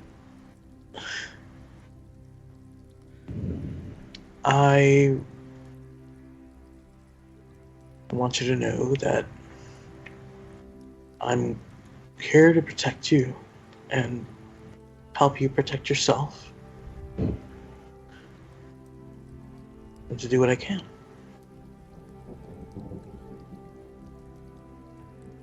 Hell, I'll take down a whole shambling mound for you.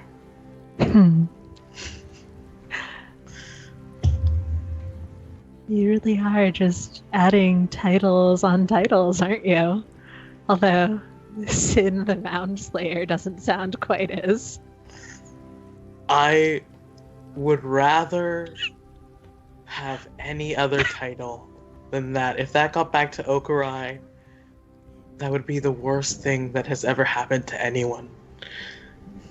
Are you just leaving that out of your notes to Tawny then? Definitely. I'm definitely not talking. She would call me the Mound Slayer out of some sort of vengeance for not staying in Okurai. I know. I helped raise that girl. Is I know you're laughing. Is Rev laughing? Yeah, I think that Rev is also just sort of maybe a little too much, like the sort of rush of relief sort of makes her react more strongly than they otherwise like normally would have. Yeah, and I think Sin is just like, I think Sin finds a little bit of comfort in that, and just sort of like draws Rev like more into his embrace, and he's just like, there we go. I haven't seen you laugh this hard since I tore my pants trying to get out of the Kaligo Shirei's dormitories, because I thought there might be a secret there.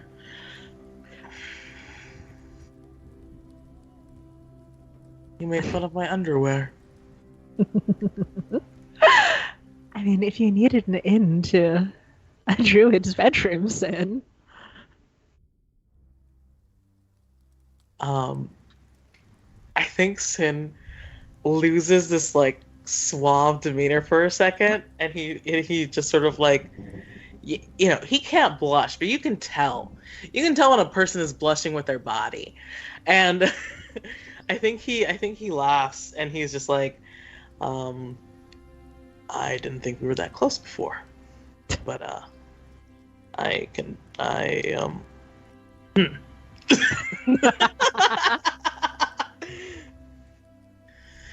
Yeah, she like sort of nods in acknowledgement.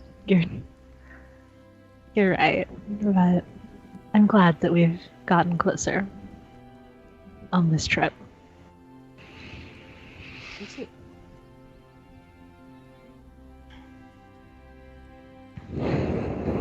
Okay. And just, yeah. Yep. I was going to say on that note, we're going to shift over to Kazuhiko and Dayu.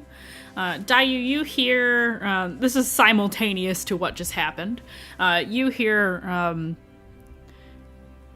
normally you wouldn't hear Kazuhiko approach even with your bunny hearing, but he makes himself a little bit obvious as he approaches. The ear goes first, and then Dayu will like look a little bit and just be like, "Oh, hello. Did you find everything?"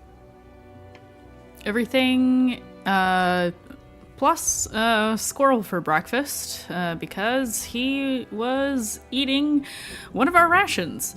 I felt it fit to take the opportunity.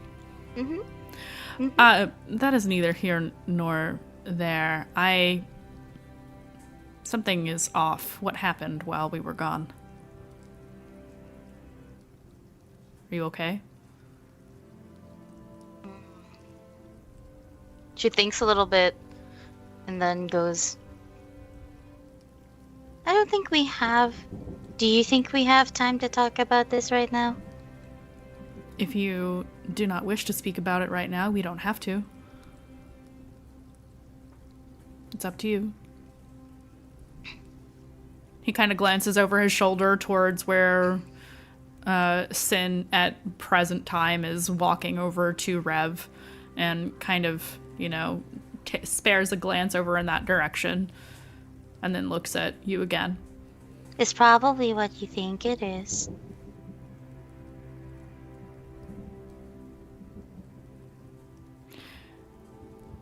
Did anyone hurt you? Is my question. No, I'm fine.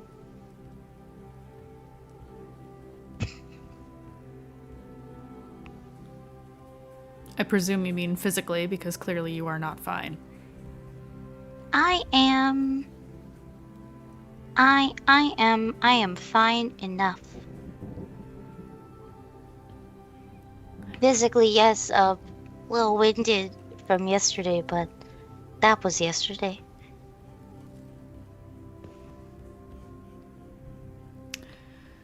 He will step forward and kind of smooth out like a stray strand of hair. And he kind of like leans forward and like bops softly his forehead against yours. It's something he does to you often. I quietly go bop because it's a bop. I got a bop. So bop. He smiles and stands up straight. I won't push the matter if you don't want to talk about it right now. But it might be better for me to know than to not know.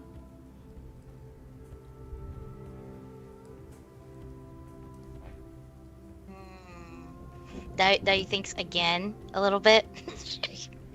No, just like in her head. Mm-hmm. She's like, oh shit, because I don't wanna burden people here, but also a key fundamental in a relationship is sharing things. So I was like, how dare you, how very dare you put me in the position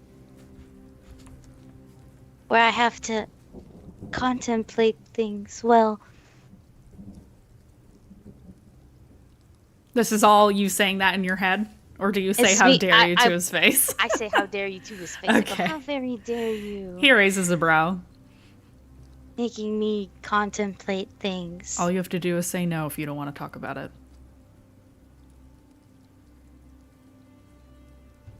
I gotta pick the thing that I think will raise approval. So, Okay, Baldur's Gate 3. Okay. Okay, Dragon Age. I hear you. I see you. Some people... The one person in particular still wants to go up north. I said, go ahead, go. And then things escalated from there. I could have seen that coming from a mile away. I'm sorry that happened. And I'm not surprised, although... Of course, they would wait until the rest of us were no longer present to start something with you. It sounds about right from what I've seen so far.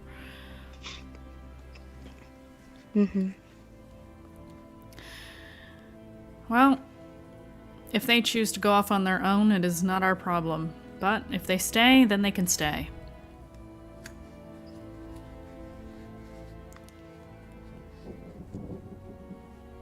I just would prefer it that they do not cloud the judgment of people they can't protect.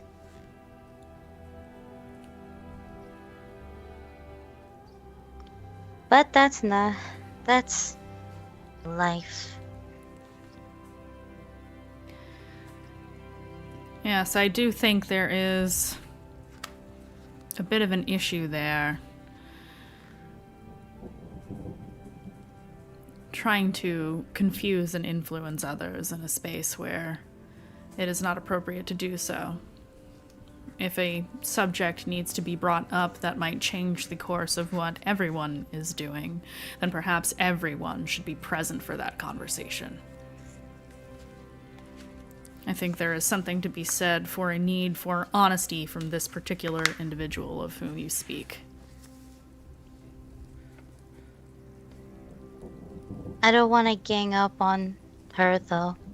If somebody is a problem, it is not ganging up, it is setting the record straight. But I will not say anything.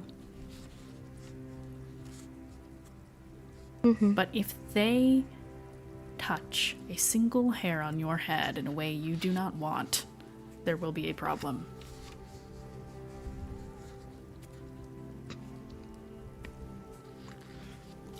Oh.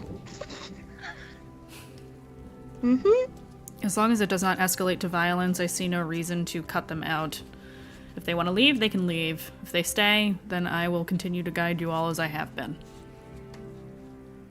And I will treat them no differently. But thank you for telling me so that I can be aware.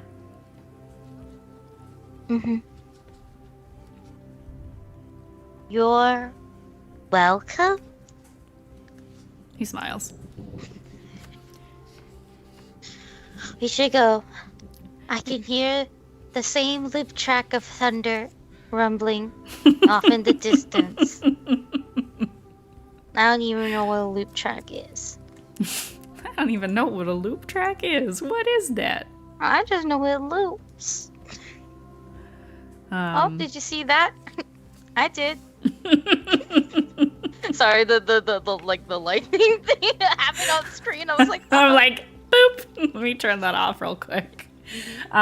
Yes, so you have that conversation. Are Nikita and Aurora saying anything before we close out for the evening? Aurora sees Kazuhiko going to Dayu and Sin going to Rev, and since she already had this in her head, is going to mentally send a message to Nikita and go, okay, so while you guys are gone, Rev was talking to me about how they think we should go north still, and you know, I kind of mentioned that I was a little bit scared, and then it like cuts off, and then another one will go through of her continuing. So then, and she briefly explains what happened in the argument, but like probably not giving Nikita the opportunity to respond before another message is coming through. I don't even think she would know how to respond. So she's just like taking it in. Like she recognizes your voice very obviously, but she's like, how the fuck are you doing that? Yeah, definitely have never done this to you before. It's a great note to end things on. But you can react Just if you want to react. on the tea. Nikita, you probably don't know this, but you can respond to the message. I imagine you just kind of mutter to yourself out loud, and that's your response to her messages to you. I feel like it would be like, how are you doing that? What? You're just gonna hear that. You hear one piece of juicy gossip and go, oh, no way. Wait. What? Yeah. And you have no idea how to control the volume, so you're just yelling at a rock. What? Right? I feel like all the responses, she's very confused about how any of this works, so she's just gonna be like, how are you doing this? What? And like just actual incredulous like responses to what you're saying. So, No way. like, oh, we were gone for like a few minutes. What the fuck? We were gone for like an hour, probably. We were running. You're right. It escalated very quickly, and hopefully I helped a little bit by like stopping them from continuing. And then Dayu gave me a hug. That was nice. By the way, I have this spell that lets me talk to you like from like, you know, like 100-ish feet away. Oh, that's what this is. That's. I used it on Rev once, and they didn't like it. Can you hear me? Yes. I feel like yes. Yes. Is that one? Okay, great. And then if you said anything else, then there would be no response. Guess not. Oh god, I love this so much. I think on that note is a very good time to end it for the evening. Thank you all for joining us. Thank you for all the follows tonight, the bits, the subs, all the things and the stuff. That was pretty great. Thank you all for being here. Thank you to my wonderful players for coming back after such a long break. And this is so much fun. So we will see you all next week. Same bat time, same bat channel. But as for other things that are going on, you can catch me on... Oh god, let me look at my schedule. It's very long. You can catch me on... Let's see. Do I have anything Friday? Yes. No, not this week, but... And I will bring this up again. On September 15th, I don't know that it's live streamed at the same time. It might be pre-recorded, but September 15th, I will be interviewed by Rob Hartley, for those of you who are familiar with his work. And then at 9 o'clock Eastern Standard Time, also on September 15th, I will be over on the Magi RPG channel. We are doing a charity stream. You can expect me to be a very cute, very wholesome little librarian wizard for the kids. So we will be doing that. And then let's see what else is happening in September. September 26th on the Lord Gasumba channels. Many of you in chat are familiar with Lord Gasumba. We will be returning with yet another episode of the Slav Squad, in which I will be reprising my role as Excelli of House Pendril. And then generally you can find me when not on this channel on Wednesdays. You can find me on Tuesdays playing Blades in the Dark for Magi RPG. And yeah, that's where we're at. So yes, please join us on Friday, again, September 15th, not this Friday, on the Magi RPG channel. I'm going to shout them out. My wonderful friends over at Magi. It's for World Literacy Day. That's what we're doing it for. So it's for the kiddos. So yeah, it's gonna be a lot of fun. There's gonna be 2 streams back to back on the channel at 5 p.m. Eastern time and also 9 p.m. I'll be in the 9 p.m. game. So definitely support them. They are amazing. So without further ado, let's find somebody to raid. Who are we raiding? Let's raid our friends of Perception. Are we gonna do out the... That's the right. thingies? Before we get to the raiding part, yes. We're gonna do confessionals. Thank you for reminding me, because it's been a month, and of course I already forgot. So let's start with Rev. It's absurd that Dayu is trying to make this about my feelings, hurt feelings, when the whole reason that we're still here in Southmore is whatever hurt it is that of hers that was dug up. I just don't understand why it is that we are catering to everything about her and why none of the rest of us receive any sort of grace. And that is Rev. Okay, moving on to Nikita. I am so tired of being so useless in situations at this point.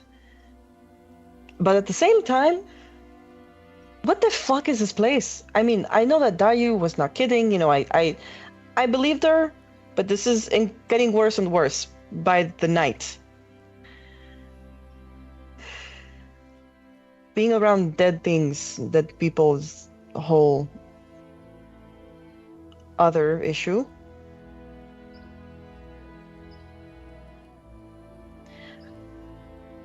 I want to go to Elysia. I know we have to go to Elysia. We're gonna go for Rev, and we're going to go for this mission, but this is going to be a lot. I really hope I didn't sway things more in the sophomore direction just because I don't want to deal with my father. Is that how I feel? And that's it. Okay, moving on to Sinark. I can't wait to get out of this fucking swamp. It is dirty, and there's fucking ghosts. And apparently that ghost, if they scream, can kill you? This is bullshit. Ghosts don't have fucking throats. They shouldn't be able to fucking do that. And you know, and he's just like he looks so mad. And he's just like, and now I didn't ask. I didn't ask them. I probably should have. But I don't think they would have told me right now. I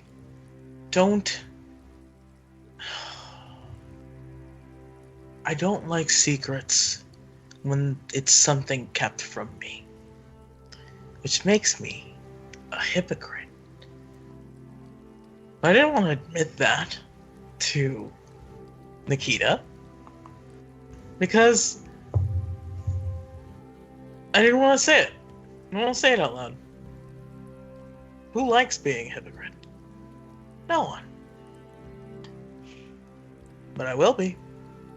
Because I'm human, and I get to be. And that's that's it. Okay, moving on to Aurora. It is so scary out here. And I don't know if I can handle this. And he keeps protecting me, and he said he wasn't going to, and then he's just there all the time, helping out. And it's very frustrating because he's not protecting Dayu properly, and I'm not supposed to be in between that. I think Wrath is as scared as I am of this place. And I feel really bad because they're kind of right. This is really hard and scary, but we're here. I don't think we can turn back. And that's Aurora. Moving on to Dayu.